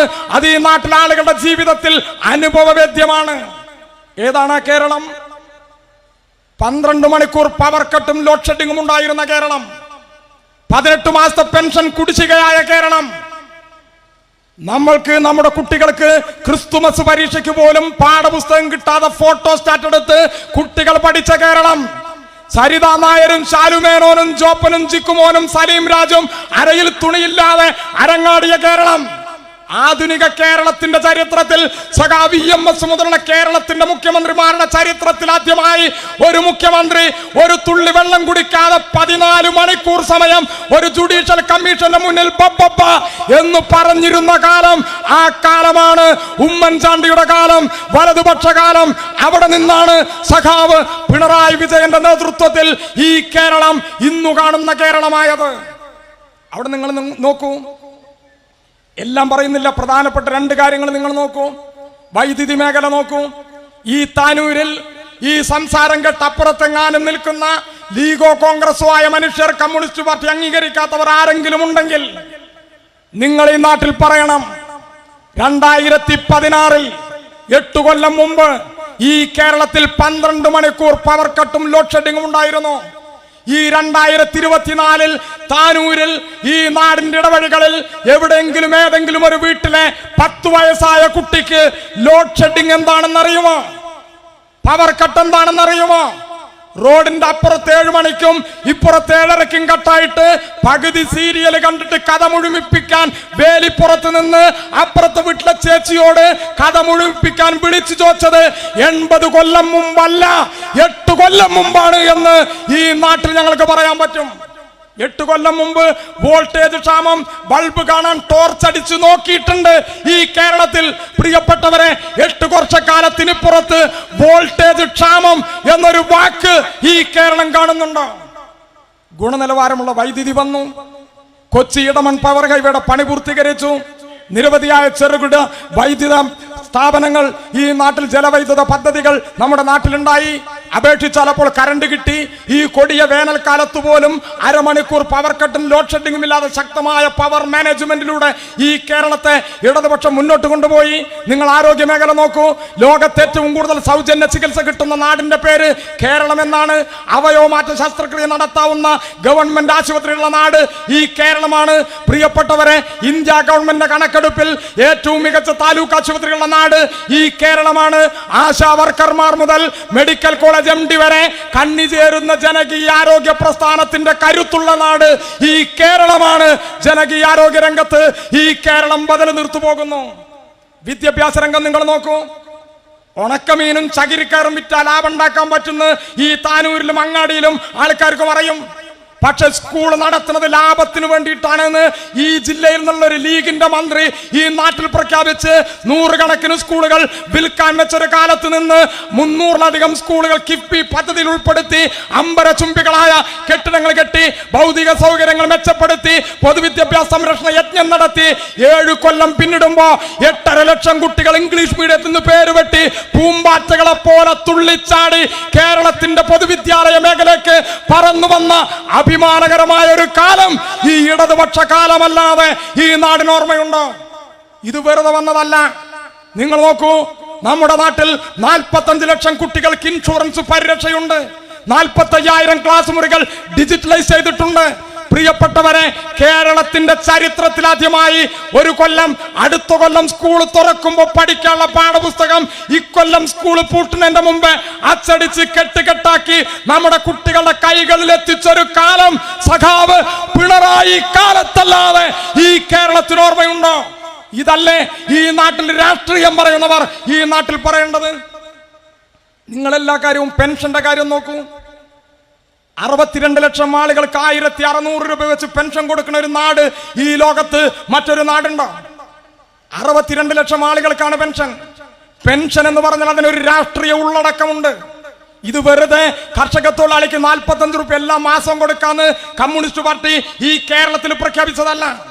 പ്രിയപ്പെട്ടവരെ, ലോകത്ത് ചരിത്രത്തിലാദ്യമായി സർക്കാർ ജീവനക്കാർക്ക് മാത്രമല്ലാതെ മണ്ണിൽ പണിയെടുക്കണ മനുഷ്യന് പെൻഷൻ കൊടുക്കാൻ പറ്റും എന്ന് ഈ നാടിനെ പഠിപ്പിച്ച പ്രസ്ഥാനം ഈ ചെങ്കൊടിയുടെ പ്രസ്ഥാനമാണ് ഈ ലോകത്തിന്റെ ചരിത്രത്തിൽ. ആർക്കാണ് തർക്കമുള്ളത്? നിങ്ങൾ നോക്കൂ, നമ്മുടെ നാട്ടിൽ കറുപ്പ് മോശമാണെന്നും വെളുപ്പ് ശ്രേഷ്ഠമാണെന്നും ഒരു പൊതുബോധം നമ്മുടെ നാട്ടിലുണ്ട്. കുങ്കുമപ്പൂ കഴിച്ച കുട്ടികൾ വെളുക്കുന്ന, ഗർഭിണികൾ കുങ്കുമപ്പൂ കഴിക്കണമെന്ന് എവിടെയും പറഞ്ഞതല്ല. നമ്മുടെ നാട്ടിൽ ജാതി ജന്മി നാടുവാഴിത്തത്തിന്റെ ഉൽപ്പന്നമായി ഇവിടെ ഉരുണ്ടുകൂടിയ ഒരു പൊതുബോധമാണ്. ആ പൊതുബോധം ഇപ്പോഴും ഈ നാട്ടിൽ നിലനിൽക്കുന്നുണ്ടെന്ന് കഴിഞ്ഞ കൊല്ലങ്ങൾ കേട്ടു. മോഹിനിയാട്ടം കളിക്കാൻ തൊലി വെളുക്കണമെന്നൊരു അമ്മായി ഈ നാട്ടിൽ പറഞ്ഞു 2023. നിങ്ങൾ നോക്കൂ, 1980 ലോകത്തിന്റെ ചരിത്രത്തിൽ ആദ്യമായി കർഷക തൊഴിലാളിക്ക് 45 രൂപ പെൻഷൻ. എങ്ങനെ നമ്മുടെ നാട്ടിൽ തൊലി കറുത്തവരും വെളുത്തവരുണ്ടായത്? എങ്ങനെയാണ് കറുപ്പ് മോശമായത്, വെളുപ്പ് ശ്രേഷ്ഠമായത്? ഈ ജാതി ജന്മി നാടുവാഴിത്വം കൊടികുത്തി വാണ കാലത്ത് സൂര്യൻ ഉദിക്കുന്നതിന് മുമ്പ് ജന്മി തമ്പുരാക്കന്മാർ അപ്പുറത്ത് നിന്ന് ഒരു കൂവല് കൂവുമ്പോ മറുകൂക്ക് കൂവി കെട്ടിയവളെ കൂട്ടി കുട്ടികളെ തനിച്ചാക്കി ചൂട്ടുകട്ട കത്തിച്ച് ഈ ജന്മി തമ്പുരാക്കന്മാരുടെ കൃഷിക്കളങ്ങളിൽ ഇങ്ങനെ ആണ്ടുമുഴുകി പണിയെടുക്കുമ്പോ ജന്മിമാരെ കണ്ടാൽ തലകുനിച്ച്, കാര്യസ്ഥനെ കണ്ടാൽ നടുവളച്ച് പകലന്തിയോളം ഇങ്ങനെ പണിയെടുത്തു. പ്രിയപ്പെട്ടവരെ, കൊടും വേനലിനെ, കൊടും തണുപ്പിനെ, പെരുമഴയെ കൂസാതെ മണ്ണിൽ കനകം വിളയിക്കാൻ പ്രകൃതിയോട് മല്ലടിച്ച് ജീവിതത്തിന്റെ സായാഹ്നത്തിൽ ശരീരം ഇങ്ങനെ ചുക്കിച്ചുളിഞ്ഞ് കരുവാളിച്ച് വീടിന്റെ മൂലയിൽ മണ്ടനുരുളി പണയം വെച്ചതുപോലെ ഈ നാട്ടിലെ കാരണവന്മാർ നിന്നപ്പോ കേരളത്തിലെ ഇടതുപക്ഷം തീരുമാനിച്ചു. എങ്ങനെ തൊലി വെളുത്തവരുണ്ടായത്? ഈ ജാതി ജന്മിത്വം കൊടികുത്തി വാണകാല തന്തപ്പുരങ്ങളിൽ ജന്മി തമ്പുരാക്കന്മാരുടെ കൊട്ടകൊത്തളങ്ങളിൽ അകത്തളങ്ങളിൽ ഉണ്ടുറങ്ങി അമ്പക്കം വിട്ട് 4 കൂട്ടി മുറുക്കി കഥകളി പദങ്ങളിൽ അഭിരമിച്ച് അടിയാള പെണ്ണിന്റെ അടിവയറ് നോക്കി അവിടെ ഇരുന്ന മനുഷ്യൻ ഇങ്ങനെ തൊലിവെടുത്തപ്പോ അവൻ യജമാനനായി, സമ്പത്തുള്ളവനായി, അവൻ വരേണ്യവർഗത്തിന്റെ പ്രതിനിധിയായി, അധികാരമുള്ളവനായി, അവൻ വാഴ്ത്തപ്പെട്ടവനായി, മണ്ണിൽ പണിയെടുത്തവൻ തൊലി കറുത്തവനായി, അസ്പൃശ്യനായി, അധകൃതനായി, മാറ്റി നിർത്തപ്പെടേണ്ട മനുഷ്യനായി. ആ കാലത്താണ് പ്രിയപ്പെട്ടവരെ ഈ പകലന്തിയോളം പണിയെടുത്ത് ജീവിതത്തിന്റെ സായാഹ്നത്തിൽ തൊലി ചുക്കി ചുളിഞ്ഞ മനുഷ്യരെ ചേർത്തു പിടിക്കേണ്ടത് ആധുനിക സമൂഹത്തിന്റെ കടമയാണ് എന്ന് ഈ ലോകത്തോട് 45 രൂപ പ്രതിമാസ പെൻഷനിലൂടെ പ്രഖ്യാപിച്ച പ്രസ്ഥാനം കമ്മ്യൂണിസ്റ്റ് പ്രസ്ഥാനമാണ് ഈ കേരളത്തിന്റെ ചരിത്രത്തിൽ. ഇപ്പോൾ 1600 പെൻഷൻ. 62 ലക്ഷം ആളുകൾക്കാണ് പെൻഷൻ. കർഷക തൊഴിലാളിക്ക് പെൻഷനുണ്ട്, കൃഷിക്കാരന് കിസാൻ അഭിമാൻ എന്ന പേരിൽ പെൻഷനുണ്ട്, അലക്ക് തൊഴിലാളിക്കുണ്ട്, ആനപ്പാപ്പാനുണ്ട്, നമ്മുടെ നാട്ടിൽ നിർമ്മാണ മേഖലയിൽ പണിയെടുക്കുന്നവനുണ്ട്, മത്സ്യത്തൊഴിലാളിക്കുണ്ട്, പരമ്പരാഗത മേഖലയിൽ തൊഴിലെടുക്കുന്നവർക്ക്, തോട്ടം തൊഴിലാളികൾക്ക്, മോട്ടോർ തൊഴിലാളികൾക്ക്, മദ്രസാധ്യാപകന്, അമ്പലം ജീവനക്കാർക്ക്, കഴകക്കാരന്, 50 വയസ്സ് വരെ കല്യാണം കഴിയാത്ത സഹോദരിക്ക് പെൻഷനുള്ളൊരു നാട് ഈ ലോകത്തുള്ളൂ. ആ നാട് കേരളമാണ്. 1600 രൂപ എന്ന് പറഞ്ഞതിന്റെ പച്ചയായ മലയാളം ഒരു ദിവസം 50 രൂപയിൽ കൂടുതൽ എന്നാണ്. ഒരു ദിവസം 50 രൂപയിൽ കൂടുതൽ 62 ലക്ഷം ആളുകൾക്ക് കരുതൽ വെക്കുന്ന ഒരു നാട് ഈ ലോകത്ത്, ഈ ചോര ചെങ്കൊടി പാർന്ന കേരളമല്ല ഈ ലോകത്തൊരു നാടില്ല. എന്നിട്ട് ഈ പ്രസ്ഥാനത്തിനു നേരെ, ഈ പ്രസ്ഥാനത്തിന്റെ ഗവൺമെന്റിന് നേരെ, നമ്മുടെ മുഖ്യമന്ത്രിക്ക് നേരെ ഈ നാടിന്റെ തെരുവിൽ എന്തെല്ലാമാണ് ഇവർ എഴുന്നള്ളിക്കുന്നത് എന്ന് ഈ നാട് തിരിച്ചറിയണം. ഇങ്ങനെ ഈ കേരളം മുന്നോട്ട് പോയി. വലിയ രൂപത്തിലുള്ള പ്രതിസന്ധികളെ കേരളം നേരിട്ടു. രണ്ടാമതൊരു തെരഞ്ഞെടുപ്പ് വന്നു. ഞാനിവിടെ പ്രളയത്തെക്കുറിച്ച് പറയുന്നില്ല, നിപ്പയെക്കുറിച്ച് പറയുന്നില്ല, നമുക്കറിയാം നമ്മുടെ കോവിഡ് കാലത്തെക്കുറിച്ച് പറയുന്നില്ല. നമ്മുടെ ആളുകൾക്കറിയും ഇവിടെയെല്ലാം ഇടതുപക്ഷ ബദൽ ഈ കേരളം അടയാളപ്പെടുത്തിയിട്ടുണ്ട്. ഒരു സൂക്ഷ്മാണുവിന്റെ മുന്നിൽ ഈ ലോകം വിറങ്ങലിച്ചു നിന്നതാണ് കോവിഡിന്റെ മുന്നിൽ. നമുക്കറിയും അന്ന് രാജ്യം ഭരിക്കുന്ന ഒരു ആകാശത്തേക്ക് ടോർച്ചടിക്കാൻ പറഞ്ഞത് ഈ നാട് മറന്നിട്ടില്ല. തെരുവിലിറങ്ങി പാത്രം കൊട്ടാൻ പറഞ്ഞത് നമ്മൾ മറന്നിട്ടില്ല. ഈ കേരളം ശാസ്ത്രം പറഞ്ഞു, ഈ കേരളം യുക്തിബോധം പഠിപ്പിച്ചു, കൈകഴുകി തോൽപ്പിക്കാൻ കോവിഡ് ചങ്ങലയെ എന്നീ നാടിനെ പഠിപ്പിച്ചു, മുഖാവരണം വെപ്പിച്ചു. പ്രിയപ്പെട്ടവരെ, സാമൂഹികമായ അകലം പാലിപ്പിച്ച് ആളുകളെ നിർത്തി ഈ കേരളം അടച്ചിട്ടു. കേരളത്തിലെ ജനങ്ങളെ സുരക്ഷിതരാക്കി, മരണസംഖ്യ കുറഞ്ഞു. ഈ കേരളം സമ്പൂർണ്ണമായി അടച്ചിട്ടുകൊണ്ട് കേരളത്തിന്റെ മുഖ്യമന്ത്രി ലോകത്തിന്റെ ചരിത്രത്തിൽ ആദ്യമായി ഒരു ഭരണാധികാരി അദ്ദേഹത്തിന്റെ നാട്ടിലെ ജനങ്ങളോട് പറഞ്ഞു, കേരളം അടക്കാൻ പോവുകയാണ്, എല്ലാവരും വീടിനകത്തിരിക്കണം, ആരും തൊഴിലിന് പോകരുത്, ഈ കേരളം ഇനി മുതൽ സമ്പൂർണ്ണമായി അടയ്ക്കുകയാണ് എന്ന് പറഞ്ഞപ്പോ പ്രിയപ്പെട്ടവരെ കിട്ടിയ സഞ്ചിയുമെടുത്ത് ഈ നാടിന്റെ തെരുവിലൊക്കെ ഓടി ആളുകളെ നമുക്കറിയാം. കേരളത്തിന്റെ മുഖ്യമന്ത്രി തുടർന്ന് പറഞ്ഞു, ഇത് മാവേലി നാടാണ്, ഇത് മലയാള നാടാണ്, ഈ നാട്ടിൽ ആരും പട്ടിണി കിടന്നു മരിക്കില്ല. പ്രിയപ്പെട്ടവരെ, പറയുക മാത്രമല്ല, ലോകത്തിന്റെ ചരിത്രത്തിൽ ആദ്യമായി കേരളത്തിന്റെ മുഖ്യമന്ത്രി പറഞ്ഞു, തെരുവിലലയുന്നവരുണ്ട്, മാനസിക വിഭ്രാന്തിയുള്ള ണ്ട്, വീട്ടിലൊറ്റപ്പെട്ടവരുണ്ട്, തെരുവിലലയുന്ന പട്ടികളുണ്ട്, കാട്ടിലെ കുരങ്ങന്മാരുണ്ട്, അമ്പലത്തിലെ വളർത്തുമൃഗങ്ങളുണ്ട്, ഇവർക്കെല്ലാം വിശപ്പുണ്ട്.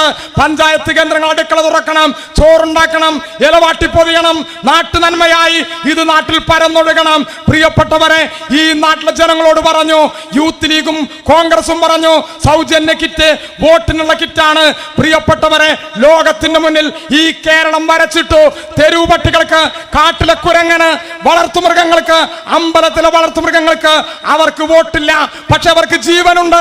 ജീവനുള്ളവർക്കെല്ലാം വിശപ്പുണ്ട്, ജീവനുള്ളവർക്കെല്ലാം വിശപ്പുണ്ട് എന്ന തിരിച്ചറിവുണ്ടല്ലോ, ആ തിരിച്ചറിവാണ് കമ്മ്യൂണിസ്റ്റ് പാർട്ടിയുടെ ചുവന്ന രാഷ്ട്രീയമെന്ന് ഈ ലോകത്തെ പഠിപ്പിച്ചപ്പോഴാണ് 99 അഭിമാന വിജയമായി ഈ കേരളത്തിൽ ഇടതുപക്ഷം അധികാരത്തിൽ വന്നത്. അവിടെ നിങ്ങൾ നോക്കൂ, ഇതിനെ തകർക്കാൻ സകലവിധ പരിപാടികളും അവർ നടത്തിയിട്ടുണ്ട്. ഞാൻ വിശദീകരിച്ചു പോകാതെ സൂചിപ്പിച്ചു പോകുന്നു. ആദ്യത്തെ 6 മാസം നിങ്ങൾക്കറിയും, ഡസൻ കണക്കിന് നമ്മുടെ സഖാക്കളെ കൊന്നു. എന്നിട്ട് നമ്മുടെ മൂക്കിന് നേരെ വിരൽ ചൂണ്ടി ഈ നാട്ടിൽ പലരും ചോദിച്ചു, നിങ്ങളുടെ സഖാക്കളെ ഇങ്ങനെ കൊന്നു തള്ളുമ്പോ അതിൽ സനൂപുണ്ട്, അതിൽ അബ്ദുറഹ്മാനുണ്ട്, അതിൽ സഖാവ് ധീരജുണ്ട്, ഇവരെയെല്ലാം കൊന്നു തള്ളിയപ്പോഴും തിരിച്ചടിക്കാതെ, തിരിച്ചൊരു കൊലപാതകം നടത്താതെ നിങ്ങൾ CPM-കാർ, നിങ്ങൾ സഖാക്കൾ നാണമില്ലാത്ത മൗനം പാലിക്കുന്നു. അധികാരം നിലനിർത്താനല്ലേ എന്ന മറ്റേ ചോദ്യം നമ്മുടെ മുഖത്തിങ്ങനെ ഇങ്ങനെ മൂക്കിന് ചൂണ്ടി നമ്മളെ എതിർക്കുന്നവർ ചോദിച്ചിട്ടുണ്ട്. പ്രിയപ്പെട്ടവരെ, ആത്മധൈര്യം കൈവിടാതെ ഞാനും നിങ്ങളും ഈ നാടിന്റെ തെരുവിൽ ഈ ചെങ്കൊടി പിടിച്ചു നിന്നു. ഇന്ന് ഈ വേദിയിൽ നമ്മൾ ആദരിച്ച വനജ ചേച്ചിയെ നമുക്കറിയാം, അനശ്വരനായ രക്തസാക്ഷി സഖാവ് ദാമുവേട്ടന്റെ ജീവിത പങ്കാളിയാണ്. 550-ലധികം സഖാക്കളെ വർഗീയവാദികൾ, വലതുപക്ഷം, മാടമ്പിമാർ, ഭരണകൂട ഭീകരത ഈ നാടിന്റെ തെരുവിൽ കൊന്നു തള്ളിയപ്പോ പകുതി താഴ്ത്തിക്കെട്ടിയ ചെങ്കൊടിയും പ്രിയപ്പെട്ടവരെ നെഞ്ചത്ത് കറുത്ത ബാഡ്ജും കരഞ്ഞു കലങ്ങിയ കണ്ണുമായി ഞാനും നിങ്ങളും ദൂരം നടന്നു പോയ മറ്റൊരു പ്രസ്ഥാനവും ഈ ഭൂമി മലയാളത്തിലില്ല എന്ന് ഈ നാടിനോട് പറയാതെ നമ്മൾ പറഞ്ഞു. മാമൻ മാപ്പിള പഠിച്ച പള്ളിക്കൂടത്തിലല്ല ഈ കേരളത്തിലെ കമ്മ്യൂണിസ്റ്റുകാർ പഠിച്ചതെന്ന് ഈ നാടിനെ തെളിയിച്ച് ഈ കേരളത്തിലെ പാർട്ടി മുന്നോട്ട് പോയി. പിന്നീട് നമ്മൾ പലതും കണ്ടു. ഞങ്ങളുടെ ജില്ലയിൽ 2 മതത്തിൽപ്പെട്ടവർ അങ്ങോട്ടും ഇങ്ങോട്ടും കൊന്ന് വർഗീയ കലാപം ഉണ്ടാക്കാൻ നോക്കി. ഈ കേരളം അത് സമ്മതിച്ചു കൊടുത്തില്ല. എന്നാലും ഈ കേരളത്തെ തകർക്കണമെന്ന് ഇവർ സ്വപ്നം കണ്ടു. പല വഴികൾ അന്വേഷിച്ചു. കേരളത്തിന് തരാനുള്ള പദ്ധതി വിഹിതം തടഞ്ഞു. കേന്ദ്ര ഭരണാധികാരികളെ സമീപിച്ചു. കേരളത്തെ കഴുത്ത് ഞെരിച്ചു കൊല്ലാൻ നോക്കി. GST വിഹിതം തന്നില്ല, പദ്ധതി വിഹിതം തടഞ്ഞു വെച്ചു. നമ്മുടെ കടമെടുപ്പിന്റെ പരിധി കുറച്ചു. GST കുടിശ്ശിക തന്നില്ല, നെല്ലെടുത്ത തുകയിലെ പണം തന്നില്ല, പെൻഷന്റെ വിഹിതം തന്നില്ല. കേരളത്തെ തകർക്കാൻ നോക്കിയപ്പോൾ എന്താണ് ഈ കേരളം ചെയ്തത്? ഞങ്ങളെ എതിർക്കുന്നവർ ഈ നാട്ടിൽ നിന്ന് പുനർവിചിന്തനം ചെയ്യണം.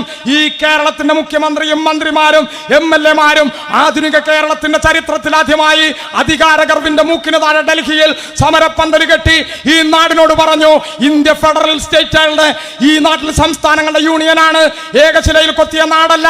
സംസ്ഥാനങ്ങൾക്ക് അവരുടേതായ അധികാരങ്ങളും അവകാശങ്ങളുമുണ്ട്. കേന്ദ്ര ഭരണാധികാരികൾക്ക് അവരുടെ അവകാശങ്ങളുണ്ട്. ഞങ്ങൾ ഞങ്ങളുടെ അവകാശമാണ് ചോദിക്കുന്നത്. അവിടെ സമരമിരുന്നപ്പോ തമിഴ്നാട്ടുകാർ വന്നു, പഞ്ചാബികൾ വന്നു, ഡൽഹിക്കാർ വന്നു. നിങ്ങൾ ഒറ്റക്കല്ല, നിങ്ങളുടെ കൂടെ ഞങ്ങളുണ്ട് എന്ന് നമ്മൾ ഐക്യദാർഢ്യം പ്രകടിപ്പിച്ചു. നമ്മൾ കോടതിയിൽ പോയി കോടതിക്കിടക്കാല ഉത്തരവിലൂടെ പറയേണ്ടി വന്നു, ഈ കേരളത്തിന് അർഹതപ്പെട്ട് നൽകണം. പ്രിയപ്പെട്ടവർ, 1-ാം ഗഡു 2024 മാർച്ച് മാസത്തിൽ ഈ കേരളം പൊരുതി നേടി. ഈ നാട് മറന്നിട്ടില്ല. പിന്നീട് നമ്മൾ എന്താണ് കണ്ടത്? പിന്നീട് കണ്ടത് അന്വേഷണ ഏജൻസികളുടെ മഹാപ്രവാഹമാണ്. CBI വന്നു, ED വന്നു, കസ്റ്റംസ് വന്നു, പലരും വന്നു, വട്ടമിട്ട് പറഞ്ഞു, AI ക്യാമറ വിവാദം പറഞ്ഞു, ലൈഫ് മിഷൻ വിവാദം പറഞ്ഞു, ബിരിയാണി ചെമ്പിലെ സ്വർണം പറഞ്ഞു, ഈന്തപ്പഴത്തിന്റെ ഉള്ള സ്വർണം പറഞ്ഞു, KT ജലീലിനെ തൊലിക്കാതെ വിഴുങ്ങാൻ വന്നു, പിണറായി വിജയന്റെ വീട്ടുകാരെ പറഞ്ഞു. പ്രിയപ്പെട്ടവരെ, എന്തെല്ലാം പറഞ്ഞു. കരുവന്നൂര് പറഞ്ഞു, പലതും പറഞ്ഞു. പ്രിയപ്പെട്ടവരെ, ഓരോന്നും പുറത്തു വന്നു. കരുവന്നൂർ അരവിന്ദാക്ഷനെതിരെ കേസ് നിലനിൽക്കില്ല എന്ന് കോടതി പറഞ്ഞു. അവരെ വെറുതെ വിട്ടു. മാധ്യമങ്ങൾ അതൊന്നും ഇവിടെ പറയില്ല. പ്രിയപ്പെട്ടവരെ, നമുക്കറിയാം, കമ്മ്യൂണിസ്റ്റുകാർക്കറിയാം, ഇടതുപക്ഷത്ത് നിൽക്കുന്നവർക്കറിയാം, ഞങ്ങൾക്ക് നല്ല ബോധ്യമുണ്ട് ഈ പ്രസ്ഥാനം ഏത് പ്രസ്ഥാനമാണെന്ന്. നിങ്ങൾ നോക്കൂ, ആധുനിക കേരളത്തിന്റെ ചരിത്രത്തിൽ ആദ്യമായി നമുക്ക് പറയാനാകും, ഈ താനൂരങ്ങാടിയിൽ, തിരൂരങ്ങാടിയിൽ, ഈ കേരളത്തിന്റെ ഏത് നഗര ഗ്രാമങ്ങളിലും നാലാള് കൂടുന്നിടത്തെവിടെയും ഈ ചെങ്കൊടിയെ ഹൃദയത്തോട് ചേർത്ത് വെക്കുന്ന എനിക്കും നിങ്ങൾക്കും അഭിമാനത്തോടെ ഈ നാടിന്റെ മുഖത്ത് നോക്കി പറയാനാകും, ആധുനിക കേരളത്തിന്റെ ചരിത്രത്തിൽ ഇന്നുവരെ നിങ്ങൾ സഖാവ് EMS പറഞ്ഞിട്ടുണ്ട്, നിങ്ങൾ നായനാരെ പറഞ്ഞിട്ടുണ്ട്, നിങ്ങൾ അഴീക്കോടൻ രാഘവനെ അഴിമതിക്കോടൻ എന്ന് വിളിച്ചിട്ടുണ്ട്, നിങ്ങൾ AKGയെ വിളിച്ചിട്ടുണ്ട്, നിങ്ങൾ ഗൗരി അമ്മയെ പറഞ്ഞിട്ടുണ്ട്. ഇന്നും ജീവിച്ചിരിക്കുന്ന 101ന്റെ സമരേതിഹാസം സഖാവ് VS-നെയും മകനെയും നിങ്ങൾ പറഞ്ഞിട്ടുണ്ട്. മൺമറഞ്ഞു പോയ സഖാവ് കോടിയേരിയുടെ കുടുംബത്തെ നിങ്ങൾ വേട്ടയാടിയിട്ടുണ്ട്. നിങ്ങളിപ്പോ സഖാവ് പിണറായിയുടെ ചോര കുടിക്കാൻ ഇവിടെ വട്ടമിട്ട് പറക്കുന്നുണ്ട്. ഞങ്ങൾ അഭിമാനത്തോടു കൂടി പറയുന്നു, ആധുനിക കേരളത്തിന്റെ ചരിത്രത്തിൽ ഇന്ന് വരെ ഞങ്ങളുടെ ഒരു സഖാവിനെ വേണ്ട, ഞങ്ങളുടെ ഒരു അരസഖാവിന്റെ ഒരു രോമം തൊടാൻ നിങ്ങളുടെ അന്വേഷണത്തിന്, നിങ്ങളുടെ ഭരണാധികാരി ഗർവിന് ഈ കേരളത്തിന്റെ ചരിത്രത്തിലായിട്ടില്ല. ഇതിന്റെ പേരാണ് CPIM, ഇതിന്റെ പേരാണ് ഇടതുപക്ഷം. അവിടെയും നിന്നില്ല. ഇപ്പൊ നിങ്ങൾ നോക്കൂ, ഈ കേരളത്തെ തകർക്കാൻ ഇന്ത്യ ഗവൺമെന്റിന്റെ പൊളിറ്റിക്കൽ ടൂളായി ഒരു ഗവർണറെ ഈ നാട്ടിൽ കൊണ്ടുവന്നിട്ടുണ്ട്. ചുവപ്പ് കണ്ട കാളാണ് ഈ നാട്ടിലെ ആളുകൾക്കറിയാം, കറുപ്പ് കണ്ട കാളാണ് ഈ നാട് കേട്ടു. ഒരു കാളക്കൂറ്റൻ ഈ മിഠായി തെരുവ് കൂടെ ഇറങ്ങി ഓടിയത് ഈ നാട് കണ്ടു. പ്രിയപ്പെട്ടവരെ, എന്താണ് കാരണം? എന്താണ് അതിനുള്ള കാരണം? നമുക്കറിയാം, ഈ ഇന്ത്യയിൽ ഫാസിസം പിടിമുറുക്കുമ്പോഴും ഈ നാടിന്റെ തെരുവിൽ നല്ല ചിന്തയുള്ള ഒരു പുതിയ ചെറുപ്പം ഈ നാടിന്റെ തെരുവിൽ വളരുന്നുണ്ട്. നമ്മുടെ കലാലയങ്ങളിൽ, സർവകലാശാലകളിൽ, അത് നെഹ്റു യൂണിവേഴ്സിറ്റി ആകാം, അത് സിംല യൂണിവേഴ്സിറ്റി ആകാം, ഹൈദരാബാദ് യൂണിവേഴ്സിറ്റി ആകാം, പോണ്ടിച്ചേരി കേന്ദ്ര സർവകലാശാലയാകാം, കേരളത്തിലെ സർവകലാശാലകളാകാം, എല്ലാ സർവകലാശാലകളിലും വിഭജനത്തിനെതിരായി മതനിരപേക്ഷതയുടെ, യുക്തിചിന്തയുടെ, ചരിത്രത്തെ മുറുകെ പിടിക്കുന്ന നല്ല മനുഷ്യരുടെ ഐക്യനിര, രക്തനക്ഷത്രാങ്കിത സുപ്രപതാകയിൽ സ്വാതന്ത്ര്യം, ജനാധിപത്യം, സോഷ്യലിസം എന്നാലേഖനം ചെയ്ത പുതിയ തലമുറ ഈ നാടിന്റെ തെരുവിൽ ഉയർന്നു വരുന്നുണ്ട്. ഇതിന് ദിശാബോധം നൽകുന്ന ഒരു നാട് ഈ കേരളമാണ്. അതുകൊണ്ടോ ഈ കേരളത്തെ തകർക്കണം, ഇവിടത്തെ ഉന്നത വിദ്യാഭ്യാസ മേഖലയെ തകർക്കണം. നമുക്കറിയാം, നമ്മുടെ സർവകലാശാലകളിൽ ചാൻസലർ പദവിയിൽ ഗവർണർ ഇരിക്കുന്നുണ്ട്. അത് ഭരണഘടനാപരമല്ല, അത് ഇന്ത്യയിലെ ഒരു ഗവൺമെന്റ് നിയമത്തിന്റെ ഭാഗമായിട്ടല്ല, കേരളത്തിലെ നിയമസഭാ നിയമത്തിന്റെ ഭാഗമായിട്ടാണ്. കേരളത്തിലെ ഗവൺമെന്റ് തീരുമാനിച്ചു, ഇനി മുതൽ കേരളത്തിന്റെ സർവകലാശാലകളിൽ ചാൻസലർ പദവിയിൽ ഗവർണർമാർ ഇരിക്കേണ്ടതില്ല, വിവിധ മേഖലകളിൽ കഴിവും പ്രാവീണ്യമുള്ള മനുഷ്യരെ തീരുമാനിക്കും എന്ന് പ്രഖ്യാപിച്ചപ്പോ, പ്രിയപ്പെട്ടവരെ, ഒരു ജനകീയ ഗവൺമെന്റ് പാസാക്കിയ ബില്ലുകൾ, നിയമങ്ങൾ ഒപ്പിട്ടയക്കാതെ തള്ളക്കോഴി മുട്ടയുടെ മുകളിൽ ചിറക് വിരുത്തിയിരിക്കുന്നത് പോലെ കേരളത്തിലെ ഗവർണർ ഇരുന്നപ്പോ ഈ കേരളത്തിലെ ഗവൺമെന്റ് കോടതിയിൽ പോയി, കോടതിക്ക് പോലും പലതവണ പറയേണ്ടി വന്നു. എന്നിട്ടും പ്രിയപ്പെട്ടവരെ, RSSന്റെ ചട്ടകമായി ഈ നാട്ടിൽ ഗവർണർ നിൽക്കുകയാണ്. ഇവിടെ നാട്ടിൽ കുറെ കാലമായിട്ട് നമ്മളെ കുറിച്ച് ഒരു വിമർശനമുണ്ട്. എന്താണത്? കമ്മ്യൂണിസ്റ്റ് പാർട്ടി ന്യൂനപക്ഷ പ്രീണനം നടത്തുന്നവരാണ്. കമ്മ്യൂണിസ്റ്റ് പാർട്ടി മുസ്ലിങ്ങളെ താങ്ങുന്നവരാണ്. നമ്മളെ കുറിച്ച് ഈ നാട്ടിൽ പറഞ്ഞവരുണ്ട്. ഇപ്പൊ മറ്റൊരു കൂട്ടർ പറയണു, ഈ പാർട്ടി RSSന് കൂട്ടിക്കൊടുക്കുന്നവരാണ്, ഈ പാർട്ടി RSSന് വിടുപണി ചെയ്യണവരാണ്. അവിടെ നരേന്ദ്രമോദിയാണ്, ഇവിടെ പിണറായി മോഡിയാണ് എന്ന് ചിലർ ഇവിടെ നാട്ടിൽ പറയുന്നുണ്ട്. അവരോട് ഞങ്ങൾ കൂടുതലൊന്നും പറയണില്ല. ഒറ്റ കാര്യം മാത്രം ഞങ്ങൾ പറയാം, ഈ ഗവർണറുമായി ബന്ധപ്പെട്ട വിഷയത്തിൽ മാത്രം നിങ്ങൾ കുറെ അപ്രത്യക്ഷ കാലത്തേക്കൊന്നും പോണ്ട. ഞങ്ങൾക്ക് ന്യൂനപക്ഷങ്ങളുടെ നിലപാടുണ്ട്. അത് ലോകത്തെവിടെയാലും ഒരു നിലപാടാണ്. അത് ലോകത്തെ കമ്മ്യൂണിസ്റ്റ് പാർട്ടിക്കെല്ലാം ഉള്ള നിലപാടാണ്. അവിടെ അരികുവൽക്കരിക്കപ്പെടുന്നവർ, ന്യൂനപക്ഷങ്ങൾ, സ്ത്രീകൾ, കുട്ടികൾ, ചവിട്ടിമെതിക്കപ്പെടുന്നവർ, അവരോട് ഈ പ്രസ്ഥാനം ഐക്യപ്പെടും. ബംഗ്ലാദേശിന്റെ തെരുവിൽ മുസ്ലിം തീവ്രവാദികൾ അവിടുത്തെ ന്യൂനപക്ഷമായ ഹിന്ദു സഹോദരങ്ങൾക്കെതിരെ ആക്രമം അഴിച്ചുവിടുമ്പോ ഈ നാടിന്റെ തെരുവിൽ ബംഗ്ലാദേശിലെ ന്യൂനപക്ഷങ്ങൾ ഐക്യപ്പെടുന്ന ഒറ്റ പ്രസ്ഥാനമേ ഉള്ളൂ. ആ പ്രസ്ഥാനം കമ്മ്യൂണിസ്റ്റ് പ്രസ്ഥാനമാണ്. നിങ്ങൾ നോക്കൂ, ഗവർണർ കാലിക്കറ്റ് യൂണിവേഴ്സിറ്റിയിൽ സെനറ്റ് ഹാളിന്റെ മുമ്പിലേക്ക് വന്നൊരു സമരം ഈ നാട്ടിലെ ആൾക്കാർക്ക് ഓർമ്മ ഉണ്ടാവും. ലീഗേരനെയും കോൺഗ്രസ്സുകാരനെയും ഈ നാട്ടിൽ വലതുപക്ഷം നിൽക്കുന്നവരെ ഓർമ്മപ്പെടുത്താൻ വേണ്ടി ഞങ്ങളൊന്നുകൂടി ആവർത്തിച്ചു പറയാണ്. അവിടെ സെനറ്റ് ഹാളിന്റെ മുമ്പിൽ സമരം ഉണ്ടായി. വിദ്യാർത്ഥി പ്രതിനിധികൾ വന്നു, തെരഞ്ഞെടുക്കപ്പെട്ടവര്, അധ്യാപക പ്രതിനിധികൾ വന്നു, തദ്ദേശ സ്ഥാപനങ്ങളെ പ്രതിനിധികൾ വന്നു, SFIന്റെ കുട്ടികൾ അവരെ കടത്തിവിട്ടു. മൂന്നാമതൊരു കൂട്ടർ വന്നു, നല്ല പളപള കതറെടുത്ത് ഈ സംഘി ഗവർണറെ കത്തുമായിട്ട് കോൺഗ്രസിന്റെ ആൾക്കാർ വന്നപ്പോ SFIയുടെ കുട്ടികൾ പറഞ്ഞു, നിങ്ങളുടെ മുഖത്ത് നോക്കിയാൽ തന്നെ അറിയുന്നുണ്ട്, കള്ളലക്ഷണുണ്ട്, കണ്ട കോൺഗ്രസ് ആണ്, RSSന്റെ കത്തും കൊണ്ടാ വന്നത്, നാണോ മാനോ നിങ്ങൾക്കില്ല, എന്നാലും നിങ്ങൾ അകത്തേക്ക് കടന്നോ. കോൺഗ്രസ് അകത്തേക്ക് കടത്തി. പിന്നൊരു കൂട്ടര് വന്നു, ലീഗേരാണ്, പളവളപ്പിന്റെ പച്ചപ്പുണ്ട്. ഇവര് വന്നപ്പോ അവരോടും SFIയുടെ കുട്ടികൾ പറഞ്ഞു, നിങ്ങൾക്ക് നാണോ മാനോ ഇല്ല, എന്നാലും നിങ്ങൾ അകത്തേക്ക് കടന്നോ. ഇവിടെ ഞങ്ങളെ എതിർക്കണവരുണ്ടല്ലോ, ഞങ്ങള് ഹിന്ദുത്വത്തിന് RSSന് വിടുപണി ചെയ്യണമെന്നുള്ള പൊളിച്ചിപ്പൊന്നാരം ഈ നാട്ടിൽ പറയുന്നവരുണ്ടല്ലോ, അവരോട് ഞങ്ങൾ പറയാണ്, ഈ താനൂരങ്ങാടിയില് ഒരു DYFIയുടെ മെമ്പർ വേണ്ട, ഇതുപോലൊരു RSSന്റെ കത്തുമായിട്ട് ഒരു സ്ഥാനം കിട്ടുന്നു വന്ന നാണല്ലാതെ ഞങ്ങളുടെ ബാലസംഘത്തിന്റെ ഒരു കുട്ടി വന്ന് നിൽക്കുന്ന നിങ്ങൾ കരുതുന്നുണ്ടോ? കോൺഗ്രസും ലീഗോടെ വന്ന് നിന്നു. നിങ്ങൾ നോക്കി. അത് കഴിഞ്ഞിട്ട് ഈ RSSന്റെ കത്തുമായിട്ട് കയ്യിൽ കെട്ടുകെട്ടി കക്ഷത്ത് ഇഷ്ടിക വെച്ച് നെഞ്ചിന്റെ അളവ് കൂട്ടി RSS വന്നപ്പോ ഞങ്ങളുടെ SFIന്റെ കുട്ടിയോട് ആൺപെൺ വ്യത്യാസമില്ലാതെ ആ സമരത്തിന്റെ മുമ്പിൽ നിന്നൊരു നിൽപ്പുണ്ട്. ആ കുട്ടികൾ പറഞ്ഞു, നിങ്ങൾ RSS ആണ്, നിങ്ങൾ പുറത്തേക്ക് നിൽക്കണം.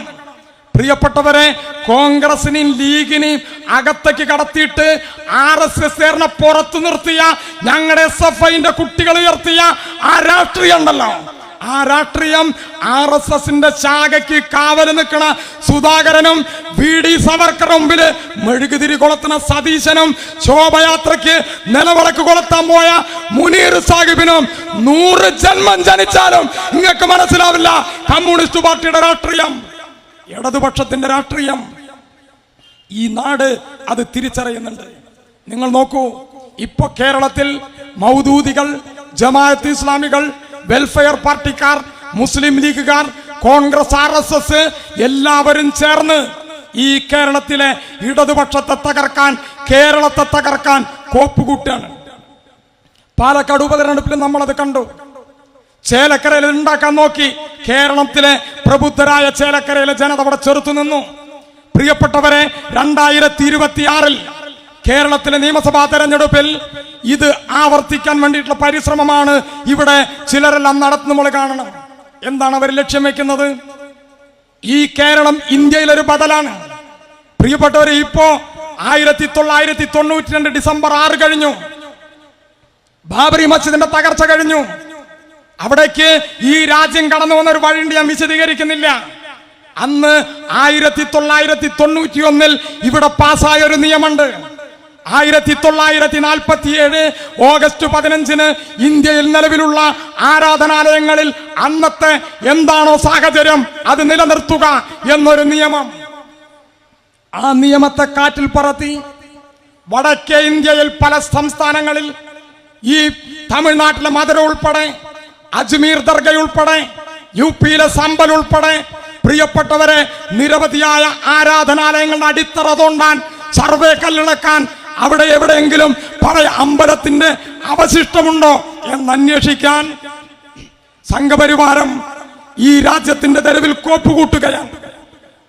നിങ്ങൾ ആരെങ്കിലും കരുതുന്നുണ്ടോ ഈ കേരളത്തിൽ ഏതെങ്കിലും ഒരു മുസ്ലിം ആരാധനാലയത്തിന്റെ ഒരു അടിക്കല്ലിളക്കാൻ, അവിടെ ജുമായ കൂടുന്ന സമയത്ത് അവിടേക്കൊന്ന് കടന്നു വരാൻ, അവിടെ എന്തെങ്കിലും ഒരു പ്രശ്നമുണ്ടാക്കാൻ, ഈ കേരളത്തിന്റെ തെരുവിൽ ബീഫ് കച്ചവടം നടത്തുന്ന മനുഷ്യനെ ആക്രമിക്കാൻ, ഭക്ഷണം കഴിച്ചതിന്റെ ഒരാളെ കൊല്ലാൻ, നോമ്പെടുക്കുന്ന മനുഷ്യന്റെ വായിലേക്ക് ഒരു അര ചപ്പാത്തി തിരുകാൻ ഈ കേരളത്തിന്റെ തെരുവിൽ സംഘപരിവാരത്തിന്, RSSന് ഈ കേരളത്തിന്റെ തെരുവിൽ, പ്രിയപ്പെട്ടവരെ, ഇന്ത്യയിൽ ഏറ്റവും കൂടുതൽ ശാഖകളുള്ള കേരളത്തിൽ RSSന് കഴിയാതിരിക്കുന്നത് മുസ്ലിം ലീഗിന്റെ തേങ്ങാപ്പൂളുള്ള പച്ചക്കൊടി കൊണ്ടല്ല, ഈ നാട്ടിലെ വെൽഫെയർ പാർട്ടിക്കാരന്റെ, സുഡാപ്പിക്കാരന്റെ, വടിവാളിന്റെ ബലം കൊണ്ടല്ല, സഖാവി EMSന്റെ അരിവാളും ചുറ്റികയും ആലേഖനം ചെയ്ത ചെങ്കൊടിയുടെ കരുത്തുകൊണ്ടാണ് എന്ന് ഈ നാടിനറിയും. നിങ്ങൾ ഈ രാജ്യത്തിന്റെ ചരിത്രം നോക്കൂ. 3000-ലധികം വരുന്ന മുസ്ലിം സഹോദരങ്ങളെ ഗുജറാത്തിന്റെ തെരുവിൽ കൊന്നു തള്ളിയപ്പോ കിട്ടിയ ജീവനം കൊണ്ട് പെറ്റുവീണ മണ്ണിൽ നിന്ന് ഓടിപ്പോന്ന് മുംബൈയിലെ ഛത്രപതി റെയിൽവേ ടെർമിനൽ വന്നിറങ്ങുമ്പോ തൃശൂലവുമായി ശിവസേനക്കാരൻ ആക്രമിക്കാൻ വന്നപ്പോ ഒരു ചെറുപ്പക്കാരൻ ഇങ്ങനെ തൊഴുകൈകളോടെ കണ്ണിൽ നിന്ന് ചോരയിട്ട് വീഴുന്നത് പോലെ ഒരു ചിത്രം ഈ നാട്ടിലെ ആളുകൾ മറന്നിട്ടുണ്ടാവില്ല. ആ മനുഷ്യന്റെ പേര് താനൂരിലെ ലീഗ് മറന്നിട്ടുണ്ടാവും, ഞങ്ങൾ മറന്നിട്ടില്ല. ആ മനുഷ്യന്റെ പേര് ഖുത്ബുദ്ദീൻ അൻസാരി എന്നാണ്. ആ മനുഷ്യനെ പാണ്ടിക്കടവത്ത് കുഞ്ഞാപ്പയുടെ മുസ്ലിം ലീഗ് അല്ല 35 കൊല്ലം ഭരിച്ചിട്ട് എന്താ നേടിയതെന്ന് ഇപ്പൊ ചോദിക്കണവരുണ്ടല്ലോ. ആ പശ്ചിമ ബംഗാളിന്റെ മണ്ണിൽ ചെങ്കൊടിയുടെ പ്രസ്ഥാനമാണ് ഈ ഖുത്ബുദ്ദീൻ അൻസാരിയെ 2 കൈയും നീട്ടി സ്വീകരിച്ചത് എന്ന് ഈ നാടിനറിയും. എത്രയോ അനുഭവങ്ങൾ നമ്മുടെ മുമ്പിലുണ്ട്. പ്രിയപ്പെട്ടവരെ, ഞാൻ ചുരുക്കുകയാണ്. ഈ കേരളത്തിന് ഇനിയും ഇനിയും മുന്നോട്ട് പോകണം. നമ്മുടെ ബദല് ഈ നാട്ടിൽ നിലനിൽക്കണം. ഈ പ്രസ്ഥാനം രക്തസാക്ഷികളുടെ പോരാളികളുടെ പ്രസ്ഥാനമാണ്. ഈ പ്രസ്ഥാനം പിന്തിരിഞ്ഞു പോകുന്ന പ്രസ്ഥാനമല്ല. നമുക്കറിയാം, ഇന്നു കാണുന്ന ഒരു കേരളം ഉണ്ടാകാൻ ജീവിതം കൊണ്ട്, ചോര കൊണ്ട് ചരിത്രമെഴുതിയ ധീരന്മാരുടെ പ്രസ്ഥാനമാണ് നമ്മുടെ പ്രസ്ഥാനം. കയ്യൂരിലും കരിവള്ളൂരിലും പുന്നപ്രയിലും വയലാറിലും പാടിക്കുന്നിലും ഒഞ്ചിയത്തും പ്രിയപ്പെട്ടവരെ കാവുമ്പായിലും ഉൾപ്പെടെ രണധീരന്മാർ ഈ നാടിന്റെ ചരിത്രത്തെ ചുവപ്പിച്ചു പോയിട്ടുണ്ട്. ക്ഷാമം കൊടികുത്തി വാണ കാലത്ത് കേരളത്തിലെ കമ്മ്യൂണിസ്റ്റ് പാർട്ടിയാണ് തീരുമാനിച്ചത്, ജന്മിത്തമ്പുരാക്കന്മാരുടെ പടിപ്പുരകൾ അടിച്ചു പൊളിക്കണം, അകത്തു കടക്കണം, പത്തായങ്ങൾ കുത്തി തുറക്കണം, നെല്ലെടുക്കണം, പട്ടിണിക്കാരന് വിതരണം ചെയ്യണം, പട്ടിണി മാറ്റണം. ഈ തീരുമാനമെടുത്തപ്പോ കേരളത്തിൽ അങ്ങോളം ഇങ്ങോളം ഇങ്ങനെ ഒരു സമരം നടന്നപ്പോ ആ സമരത്തിലാണ് കോഴിക്കോട് ജില്ലയിലെ ഒഞ്ചിയം എന്ന് പറയുന്ന ഒരു ഗ്രാമം ഈ നാടിന്റെ ചരിത്രത്തിൽ അടയാളപ്പെടുത്തിയത്. പോലീസ് ക്യാമ്പൊരുക്കി സ്ത്രീകളെയും കുട്ടികളെയും ആക്രമിച്ചപ്പോ ഒളിവിൽ പോയ ഏറ്റവും ഉചിരനായ ഒരു കമ്മ്യൂണിസ്റ്റുകാരൻ അരയിൽ ഒരു ചെങ്കൊടി തിരികി ഒഞ്ചിയത്തെ ലോക്കപ്പ് ഭിത്തിയിലേക്ക് ക്യാമ്പിലേക്ക് കടന്നു വന്ന് പോലീസുകാരോട് പറഞ്ഞു, നിങ്ങൾക്ക് എന്നെയാണ് വേണ്ടത്, സ്ത്രീകളെയും കുട്ടികളെയും വെറുതെ വിടണം. അവിടെ അറസ്റ്റ് ചെയ്ത് തുരുതുരാമർദ്ദിച്ച് ജീവിതം തിരിച്ചു കിട്ടി. ഓർമ്മ തിരിച്ചു വന്നപ്പോ സ്വന്തം ശരീരത്തിൽ നിന്ന്, സഖാക്കളുടെ ശരീരങ്ങളിൽ നിന്ന് ചിതറിത്തെറിച്ച് പരന്നൊഴുകിയ ചുടുചോരയിൽ വലത് കൈമുക്കി ആ ലോക്കപ്പ് ഭിത്തിയിൽ ലോകത്തെ തൊഴിലാളി വർഗത്തിന്റെ മോചനത്തിന്റെ അടയാളമായ അരിവാളും ചുറ്റികയും വരഞ്ഞുപോയ മണ്ടോടി കണ്ണന്റെ പ്രസ്ഥാനത്തിന് ചരമക്കുറിപ്പെഴുതാൻ ഈ കേരളത്തിന്റെ ചരിത്രത്തിൽ ഒരു മാധ്യമ പുങ്കവന്മാരും ഇവിടെ ജനിച്ചിട്ടില്ല എന്ന് ഞങ്ങൾ പ്രഖ്യാപിക്കും. ഒരു തർക്കവും വേണ്ട. നമുക്കറിയാം, 35 കൊല്ലം മുമ്പ്, 40 കൊല്ലം മുമ്പ് നമ്മുടെ ഇടവഴികളിൽ 70 വയസ്സായ മനുഷ്യൻ എങ്ങനെയാണ് നടന്നുപോയത് എന്നൊരു ചോദ്യമുണ്ട്. വടികുത്തി, വൈക്കോൽ വടി വളഞ്ഞതുപോലെ നടുവളഞ്ഞ്, ഇങ്ങനെ നടുവളഞ്ഞ് വടികുത്തി ഈ നാട്ടിലെ മനുഷ്യൻ നടന്നുപോയിട്ടുണ്ട്. പ്രിയപ്പെട്ടവരെ, നമുക്ക് നമ്മുടെ വീടുകളിൽ നിന്ന് നമ്മുടെ രാഷ്ട്രീയം ആരംഭിക്കണം. നമ്മുടെ കുട്ടികളോട് ഈ നാടിന്റെ ചരിത്രം പറയണം. 50 കൊല്ലം മുമ്പ് നമ്മുടെ വീടെന്തായിരുന്നു? നമ്മുടെ അടുക്കള എങ്ങനെയായിരുന്നു? നമ്മൾ എന്ത് ഭക്ഷണമാണ് കഴിച്ചത്? നമ്മൾ എന്ത് ജോലിക്കാണ് പോയത്? എന്ത് ജോലിയാണ്, എന്ത് വരുമാനമാണ് ഉണ്ടായത്? ഈ റോഡിലൂടെ ആരാണ് നടന്നത്? ആരാണ് പള്ളിക്കൂടത്തിൽ പഠിച്ചത്? ആരാണ് അമ്പലത്തിലേക്ക് പോയത്? ഈ നാട്ടിലെ ജനങ്ങളെ നിരന്തരമായി തുടർച്ചയായി നമുക്ക് പഠിപ്പിക്കാനാകണം. അങ്ങനെ പഠിപ്പിക്കുമ്പോ നമുക്കൊരു ഉത്തരം കിട്ടും. ഈ നാടിനൊരു ചരിത്രമുണ്ടെന്ന്, ആ ചരിത്രത്തിനൊരു നിറമുണ്ടെന്ന്, ആ നിറം ചോര ചുവപ്പാണെന്ന്. പ്രിയപ്പെട്ടവരെ, 40 കൊല്ലം മുമ്പ് 70 വയസ്സായ മനുഷ്യൻ 110 കൊല്ലം മുമ്പ് ഈ നാട്ടിൽ ജനിച്ചവനാണ്. ഇന്നു കാണുന്ന താനൂരന്നില്ല, ഇന്നു കാണുന്ന ഗ്രാമങ്ങളില്ല, ഇന്നു കാണുന്ന കടപ്പുറങ്ങളില്ല. പ്രിയപ്പെട്ടവരെ, ഞാൻ മുമ്പ് പറഞ്ഞ ജാതി ജന്മി നാടുവാഴിത്തത്തിന്റെ കാലത്ത് പകലന്തിയോളം പണിയെടുത്ത് നടുവളച്ച് തലകുനിച്ച് ഇങ്ങനെ വളഞ്ഞുപോയ മനുഷ്യൻ പകലന്തിയോളം പണിയെടുത്ത് സൂര്യൻ അസ്തമിക്കുമ്പോ കീറിയ തോർത്തുമുണ്ടിന്റെ തലപ്പിൽ മുന്നാഴി പച്ചനെല്ല് കൂലി വാങ്ങി അവനവന്റെ ചാളയിലേക്ക് കടന്നു വരുമ്പോ തളർന്നുറങ്ങിയ കുഞ്ഞുങ്ങൾക്ക് ഇത് വറുത്തുകുത്തി കഞ്ഞി വെക്കാൻ ഇന്നത്തെ സൗകര്യങ്ങളില്ലാതെ കുഴിയെടുപ്പിൽ വിറക് കത്തിക്കാൻ മുതുകു വളച്ച് ഡൈനിങ് ടേബിൾ ഇല്ലാതെ നിലത്ത് വിളമ്പാൻ മുതുകു വളച്ച് ഇന്നത്തേതുപോലെ കട്ടിലും പട്ടുമെത്തയുമില്ലാതെ ചാണകമടിച്ച നിലത്ത് നഷ്ടപ്പാതിരക്ക് നടുനിവർത്തുന്നത് വരെ തലകുനിക്കാനും നടുവളയ്ക്കാനും മാത്രം വിധിക്കപ്പെട്ട മനുഷ്യരോട് ഒരു തമ്പുരാക്കന്മാരുടെയും മുന്നിൽ തലകുനിക്കില്ല, നടുവളക്കില്ല എന്ന് പഠിപ്പിച്ച പ്രസ്ഥാനം സഖാവ് കൃഷ്ണപിള്ളയുടെ പ്രസ്ഥാനം CPIM ആണ് എന്ന് ഈ നാടിനെ നമുക്ക് ഓർമ്മപ്പെടുത്തണം. പ്രിയപ്പെട്ടവരെ, ഈ കേരളം ഏറ്റവും ഉജ്ജ്വലമായ വേഗതയിൽ മുന്നോട്ട് പോവുകയാണ്. K-ഫോൺ യാഥാർത്ഥ്യമാകുന്നു. കൊച്ചി വാട്ടർ മെട്രോ യാഥാർത്ഥ്യമാകുന്നു. നമുക്കറിയാം, ഇവിടെ കൊച്ചിയിലെ കായലിൽ നിന്ന് മൂന്നാറിലെ മാട്ടുപെട്ടിയിലേക്ക് സീപ്ലെയിൻ പറന്നിറങ്ങുന്നു. നമുക്കറിയാം, 8 പേര് ദേശീയപാതയുടെ ആദ്യ റീച്ചിന്റെ പണി പൂർത്തീകരിക്കുന്നു. നമുക്കറിയാം, മലയോര ഹൈവേയുടെ പണി നടക്കുന്നു. തീരദേശ ഹൈവേ വരുന്നു. പ്രിയപ്പെട്ടവരെ, ഈ ഇന്ത്യയുടെ ചരിത്രത്തിൽ ആദ്യമായി തിരുവനന്തപുരം മുതൽ കാസർഗോഡ് വരെ ഈ അറബിക്കടലോരം ചേർന്ന് ഒരു ജലപാത ഈ കേരളത്തിൽ യാഥാർത്ഥ്യമാകുന്നു. ഇത് യാഥാർത്ഥ്യമാകുമ്പോൾ 25 കിലോമീറ്റർ ഇടവിട്ട് പ്രാദേശിക ഭക്ഷണക്രമങ്ങളുടെ, ആചാരരീതികളുടെ, ജീവിതക്രമങ്ങളുടെ, കലാസപര്യകളുടെ അടിസ്ഥാനത്തിൽ പ്രാദേശിക ടൂറിസം ഹബ്ബായി കേരളത്തിന്റെ തീരദേശ മേഖലയെ രൂപാന്തരപ്പെടുത്തുമ്പോൾ ലോകത്ത് 15 ടൂറിസ്റ്റ് കേന്ദ്രങ്ങളിൽ ഒന്നായി ഇപ്പോൾ തന്നെ ലോക വിനോദസഞ്ചാരികൾ ആദ്യം കാണേണ്ട 15 ഇടങ്ങളിൽ ഒരിടമായി ഈ കേരളം മാറുമ്പോൾ, പ്രിയപ്പെട്ടവരെ, ഈ ജലപാതയുടെ വരവോടുകൂടി ഈ ലോകത്തെ വിനോദസഞ്ചാരികളുടെ പറുദീസയായി ഈ കേരളത്തെ മാറ്റി ആഭ്യന്തര ഉൽപാദനവും ആഭ്യന്തര വരുമാനവും വർദ്ധിപ്പിച്ച് ഈ കേരളം കുതിച്ചു മുന്നേറുക തന്നെ ചെയ്യും. ആധുനിക കേരളത്തെ വരച്ചിടുന്നതിന് വിപ്ലവകരമായ ഒരു പ്രഖ്യാപനം 69ന്റെ അവസാനം ആലപ്പുഴയുടെ മണ്ണിൽ മഹാനായ ഒരു മനുഷ്യൻ നടത്തിയത് നമുക്കറിയും. ആ മനുഷ്യൻ പറഞ്ഞു, കേരളത്തിലെ കമ്മ്യൂണിസ്റ്റ് ഗവൺമെന്റ് പാസാക്കിയ ഭൂപരിഷ്കരണ നിയമം ഇന്ത്യൻ പ്രസിഡന്റ് ഒപ്പിട്ടാലും ഇല്ലെങ്കിലും നടപ്പിലാക്കിയതായി ഞാനിതാ പ്രഖ്യാപിക്കുന്നു. ആ പ്രഖ്യാപനം കേട്ട് അങ്ങ് വടക്ക് പാച്ചേനി കുഞ്ഞിരാമനും കണാരേട്ടനും സഖാവ് സൈതാലിക്കുട്ടിയും EKM ബാവയും പാലൊളി മുഹമ്മദ് കുട്ടിയും ആലത്തൂർ അർക്കയും കുഞ്ഞിരാമൻ മാഷും വാമനൻ നമ്പൂതിരിയും മാമക്കുട്ടിയും AP വർക്കിയും PK ചന്ദ്രാനന്ദനും അങ്ങനെ കേരളത്തിൽ അങ്ങോളം ഇങ്ങോളം മിച്ചഭൂമിയിൽ പ്രവേശിച്ച് ചെങ്കൊടി നാട്ടി കുടില് കെട്ടി ഭൂരഹിതന്റെ മണ്ണിന് വേണ്ടി സമരത്തിന്റെ മുൻനിരയിൽ മുടവൻ മുഗൾ കൊട്ടാരത്തിന്റെ മതിൽ കെട്ടുചാടി ഇതാണ് മിച്ചഭൂമി എന്ന് പ്രഖ്യാപിച്ച് സമരം നടത്തി. പോലീസ് പിടിച്ചുകൊണ്ടുപോയി വീട്ടിലേക്ക് തിരിച്ചു പോകാൻ ആവശ്യപ്പെട്ടപ്പോ എന്റെ സഖാക്കളെ വിട്ടുകിട്ടാതെ ഞാൻ തിരിച്ചു പോകില്ലെന്ന് പ്രഖ്യാപിച്ച് വക്കീലില്ലാതെ കേസ് ബാധിച്ച് പിൽക്കാല ചരിത്രത്തിൽ അമരാവതിയിൽ ചുരുളി കീരിത്തോട്ടിൽ കുടിയൊഴിപ്പിക്കലെതിരെ സമരത്തിന് നേതൃത്വം നൽകി. പഞ്ചാബിലെ ഗോതമ്പ് കർഷകന്റെ മോചന പോരാട്ടത്തിന് മുണ്ടുമടക്കി കുത്തി തെരുവിലിറങ്ങി.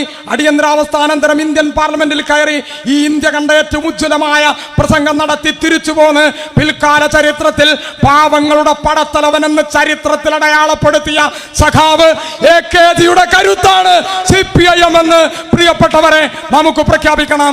നമുക്ക് മുമ്പേ നടന്നു പോയവർ ധീരരക്തസാക്ഷികൾ നമുക്കറിയാം. 3 പതിറ്റാണ്ട് കാലം 29 കൊല്ലവും 10 മാസവും 3 ദിവസവും സുഷുമ്ന നാടി തകർന്ന് കൂത്തുപറമ്പിന്റെ തെരുവിൽ 94 നവംബർ 25-ന് തീ തുപ്പിയ തോക്കിന്റെ മുന്നിൽ തളർന്നു വീണിട്ടും പ്രിയപ്പെട്ടവരെ തകർന്നു പോകാതെ 3 പതിറ്റാണ്ട് കാലത്തിന്റെ ആദ്യകാലങ്ങളിൽ ഏട്ടന്റെ മകൻ നിവർത്തിപ്പിടിച്ച ദേശാഭിമാനി പത്രത്തിലേക്ക് കൺതുറന്ന് ലോകം കണ്ട മനുഷ്യൻ ആധുനിക വൈദ്യശാസ്ത്രത്തെ അമ്പരപ്പിച്ച് മരണത്തിന്റെ മുഖത്ത് ചവിട്ടി 3 പതിറ്റാണ്ട് കാലം പോരാളികളുടെ പോരാളിയായി ഈറനണിയാതെ ഒരു ജനപക്ഷ പോരാട്ടത്തെയും തള്ളിപ്പളയാതെ ഈ പ്രസ്ഥാനത്തിന്റെ ലോകത്തെ മനുഷ്യപക്ഷ പോരാട്ടത്തിന്റെ സൂര്യശോഭയായി നിന്ന മേനപ്രത്ത് ചൊക്ലിയിലെ സഖാവ് പുഷ്പനേക്കാൾ വലിയ ഒരു പ്രമാണിയുടെയും മുന്നിൽ ഈ പ്രസ്ഥാനം ഈ പതാക താഴ്ത്തുകയില്ല എന്ന് പ്രഖ്യാപിക്കാൻ ഈ പൂർവ്വസൂരികളെ സാക്ഷി നിർത്തി നമുക്ക് പ്രഖ്യാപിക്കാനാകണം. നമുക്ക് മുമ്പേ നടന്നു പോയവരുണ്ട്.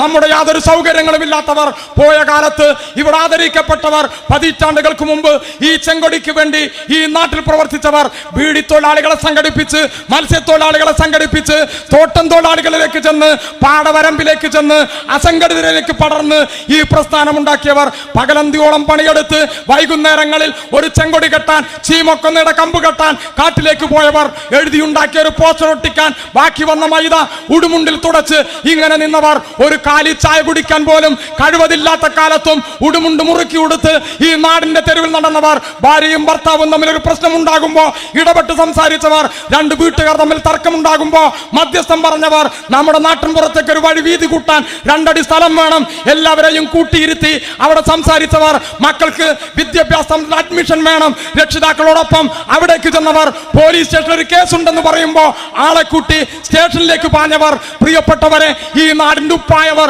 ജനങ്ങളുടെ നിഴലായവർ, അവരോടൊപ്പം നിന്നവർ, ഈ നാട്ടിൽ പതിതപക്ഷത്തിനു വേണ്ടി പടനയിക്കാൻ, മുട്ടി ചുരുട്ടാൻ ഈ നാടിന്റെ തെരുവിൽ ഇൻകുലാബിന്റെ ഇടിമുഴക്കം തീർക്കാൻ നമുക്ക് മുമ്പേ കടന്നുപോയവരുണ്ട്. പഞ്ചായത്ത് മെമ്പർ ആകാനല്ല, സഹകരണ ബാങ്കിൽ ജോലി നേടാനല്ല, ഏതെങ്കിലും സ്ഥാനമാനങ്ങൾക്കല്ല, വാട്സപ്പും ഫേസ്ബുക്കും ട്വിറ്ററും ഇല്ല, ലൈക്കും ഷെയറും ഇല്ലാത്ത കാലത്ത് ഈ നാടിന്റെ തെരുവിൽ പ്രിയപ്പെട്ടവരെ ഈ പ്രസ്ഥാനത്തിന്റെ ഭാഗമായി നിന്ന പരശതം വരുന്ന നിരവധിയായ പോരാളികളുണ്ട്. അവരുടേതാണ് ഈ പ്രസ്ഥാനം. പ്രാഥമിക വിദ്യാഭ്യാസം പോലും ഇല്ലാതിരുന്ന കാലത്തും തൂക്കിലേറ്റാൻ മണിക്കൂറുകൾ കാത്തു നിൽക്കുമ്പോൾ സമാധാനിപ്പിക്കാൻ തന്ന കമ്മ്യൂണിസ്റ്റ് പോരാളികളോട് ഞങ്ങൾക്ക് സങ്കടമില്ല. സഖാവേ, ഞങ്ങളുടെ വീടുകളിലേക്ക് പോകണം, അവിടെ എന്റെ പെറ്റ ഉമ്മയുണ്ട്, എന്റെ പറക്കമിറ്റാത്ത സഹോദരങ്ങളുണ്ട്, അവർക്ക് കമ്മ്യൂണിസ്റ്റ് പാർട്ടി എന്താണെന്ന് അറിയില്ല, അവരെ അത് പഠിപ്പിക്കണം, അവരെ കർഷക സംഘത്തിൽ ചേർക്കണം. രണ്ടാമതൊരു ജന്മമുണ്ടെന്ന് ഞാൻ വിശ്വസിക്കുന്നില്ല. അങ്ങനെ ഒരു ജന്മമുണ്ടെങ്കിൽ ഈ ഗ്രാമത്തിൽ തന്നെ ജനിക്കണം, ഈ ചെങ്കൊടി തന്നെ പിടിക്കണം, ഈ പാർട്ടിയിൽ തന്നെ പ്രവർത്തിക്കണം. അന്നും വെള്ളക്കാരുണ്ടെങ്കിൽ ഇവരുടെ കഴുമരത്തിലേക്ക് ഇതുപോലെ ഇങ്ങനെ പുഞ്ചിരിച്ച് ഈ വലത് കൈ മുട്ടി ഇങ്ങനെ ചുരുട്ടിപ്പിടിച്ച് എനിക്ക് നടന്നു പോകണം എന്ന് പ്രഖ്യാപിച്ച പള്ളിക്കൽ അബൂബക്കറിന്റെ പ്രസ്ഥാനമാണ് ഈ CPIM എന്ന്, കമ്മ്യൂണിസ്റ്റ് പാർട്ടി എന്ന്. പ്രിയപ്പെട്ടവരെ, നമുക്ക് പ്രഖ്യാപിക്കണം, വരുംകാല സമയങ്ങളിൽ ഈ സമ്മേളനാനന്തരം ഈ നാടിന്റെ തെരുവുകളിൽ ഉയർന്നു പൊങ്ങുന്ന ജനപക്ഷ പോരാട്ടങ്ങളിൽ ഇരമ്പി മറയേണ്ട വിജയ പതാകകളാകേണ്ട അഭിമാന പതാകയുണ്ട്. ആ പതാക 1979 ഈ താനൂരിന്റെ മണ്ണിൽ വർഗീയ ഫാസിസത്തിന്റെ കടാരമുനയ്ക്ക് മുന്നിൽ പ്രിയപ്പെട്ടവരെ മരണത്തിന്റെ മുഖത്ത് ചവിട്ടി അനശ്വരതയിലേക്ക് പോയ സഖാവ് ദാമുവിന്റെ ചങ്കിലെ ചോര കൊണ്ട് ചോര ചുവപ്പാർന്ന ഈ രക്തപതാകയാണെന്ന് പ്രിയപ്പെട്ടവരെ, ഈ ഏറനാടിന്റെ വിപ്ലവകാരി സഖാവ് കുഞ്ഞാലിയുടെ ചോര കൊണ്ട് ചോര ചുവപ്പാർന്ന ഈ രക്തപതാക താനൂരിൽ, തിരൂരിൽ, തവനൂരിൽ, എടപ്പാളിൽ, മഞ്ചേരിയിൽ, നിലമ്പൂരിൽ, എടക്കരയിൽ, ഈ മലപ്പുറത്തിന്റെ ഗ്രാമവീഥികളിൽ ഉയർന്നു പാറാൻ ആവേശമാകുന്ന സായാഹ്നമായി ഈ സായാഹ്നങ്ങൾ മാറട്ടെ എന്ന് ആഗ്രഹിച്ചുകൊണ്ട് സഖാക്കളെ, ഇവിടെ വരാൻ കഴിഞ്ഞതിൽ, നിങ്ങളെ കാണാൻ കഴിഞ്ഞുള്ള അഭിമാനം ഹൃദയത്തോട് ചേർത്ത് വെച്ച് പ്രഖ്യാപിച്ചുകൊണ്ട് ഒരിക്കൽ കൂടി നിങ്ങൾ അഭിവാദ്യം ചെയ്തുകൊണ്ട് ഞാൻ നിർത്തുന്നു. ലാൽ സലാം.